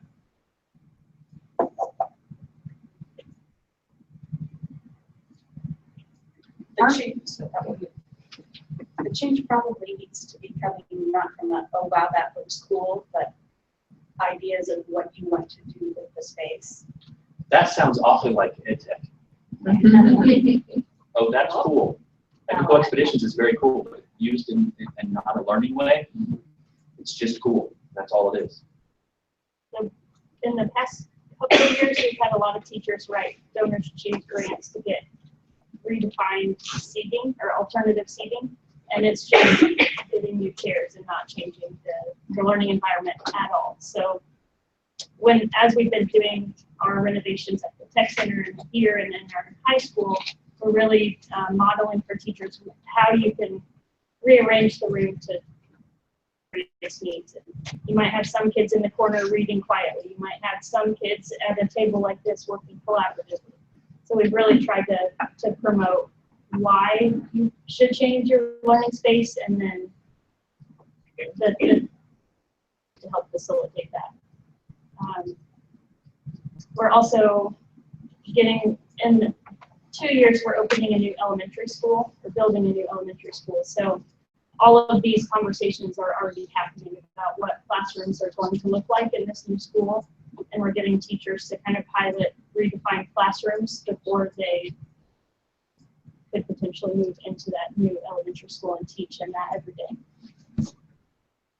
Planning phase, we're actually focusing on the classroom so that we can guarantee a teacher wants the success. We talked about like a common area, but we felt like a teacher in the classroom is going to be dedicated to making it successful. We're hand-choosing the teachers that we focus on. They're coming in next Friday to meet with the teachers and say, here's what I want to do in my classroom. It's not us saying, here's a cookie cutter pattern or design. We're going to have the design, the teacher sit down with the designer and here's my instructions. So this is what I want to be able to do. Help me find the tools, furniture, the means to be able to get that done. So we're in the very beginning stages, so that's kind of how we're planning, focusing on classroom in each of our buildings. And then based on discussion that I've had with other schools that have implemented it, once if you get a few teachers in the buildings and the kids are excited and things are changing, then it will spread throughout the building, and it's kind of, as the teachers are ready, we're not going to force them. Just out of curiosity, like a little bit playing devil's advocate, like is there anything that's going to say that that teacher is going to stay in your district? Because I would be worried about like spending all this money and time and building this flexible space for this teacher, and then they get a job somewhere else or an admin job or something like that. That's a very good question, and I'm sure it's all on the mind with the administrators and with my team that helps to choose those people. Yeah. And we have had that happen. So what we try to do if that happens, then we'll move and then another educator. Right. I guess if you like have an application or something, you know, you would always have alternatives. Right. Good question. Any other discussion for learning spaces? I think what as far as like what Jenna has shared about like what makes us successful is that there are coaches that are in place that are intentional about using this space. You know, there's a district vision of how this is going to be used, and it's consistent. They know that every single kid is going to have some opportunity to come in here, and then, you know, as the years go on, like, then it will get utilized even more because people are seeing like what it can offer. I think that's where programs that may not be successful, that's what they're missing, is a team or somebody to say, like, I'm going to be in charge of making sure that this space is used. There's also something to say about getting a kid out of their normal environment, not natural. So I used to work at the Challenger Learning Center in Brownsburg. We never ever had any discipline problems there, not one. And it was absolutely incredible to see teachers come up to us and say, you need to watch out for that kid, you need to watch out for that kid. And I would say, I guarantee you won't have problems there. Did you see him? He was working. He led his group. Did you see him? He was engaged. Yeah. Like maybe you need to think about what's going on in your classroom that's not engaging. And change that so that the kid has interest in what you want them to learn. And so then you could make a space that's gorgeous as this, but if you don't have a teacher who's going to make the activity engaging, not going to help. But we're shooting this. Still a worksheet in this room. I'm going to ask a quick question for you. Like you said, all the kindergartners were coming over here, or is that our field trips? Yeah. Is that them, the teachers making the request to come over here, or are the STEM coaches reaching out to all the classrooms? Or so next year will be a little bit different. We know we can invite more teachers in by request. But for transportation purposes, we set the schedule at the beginning of the year and said, we aligned it to the curriculum map. So we knew when second graders were talking or learning about simple machines, they would come over here sometime during that unit and do a hands-on activity about that. But our STEM instructional coaches did set the schedule for the year. But you feel like next year with them obviously seeing the success, yeah, then they'll start requesting. Yeah. Maybe the listening too. Yeah.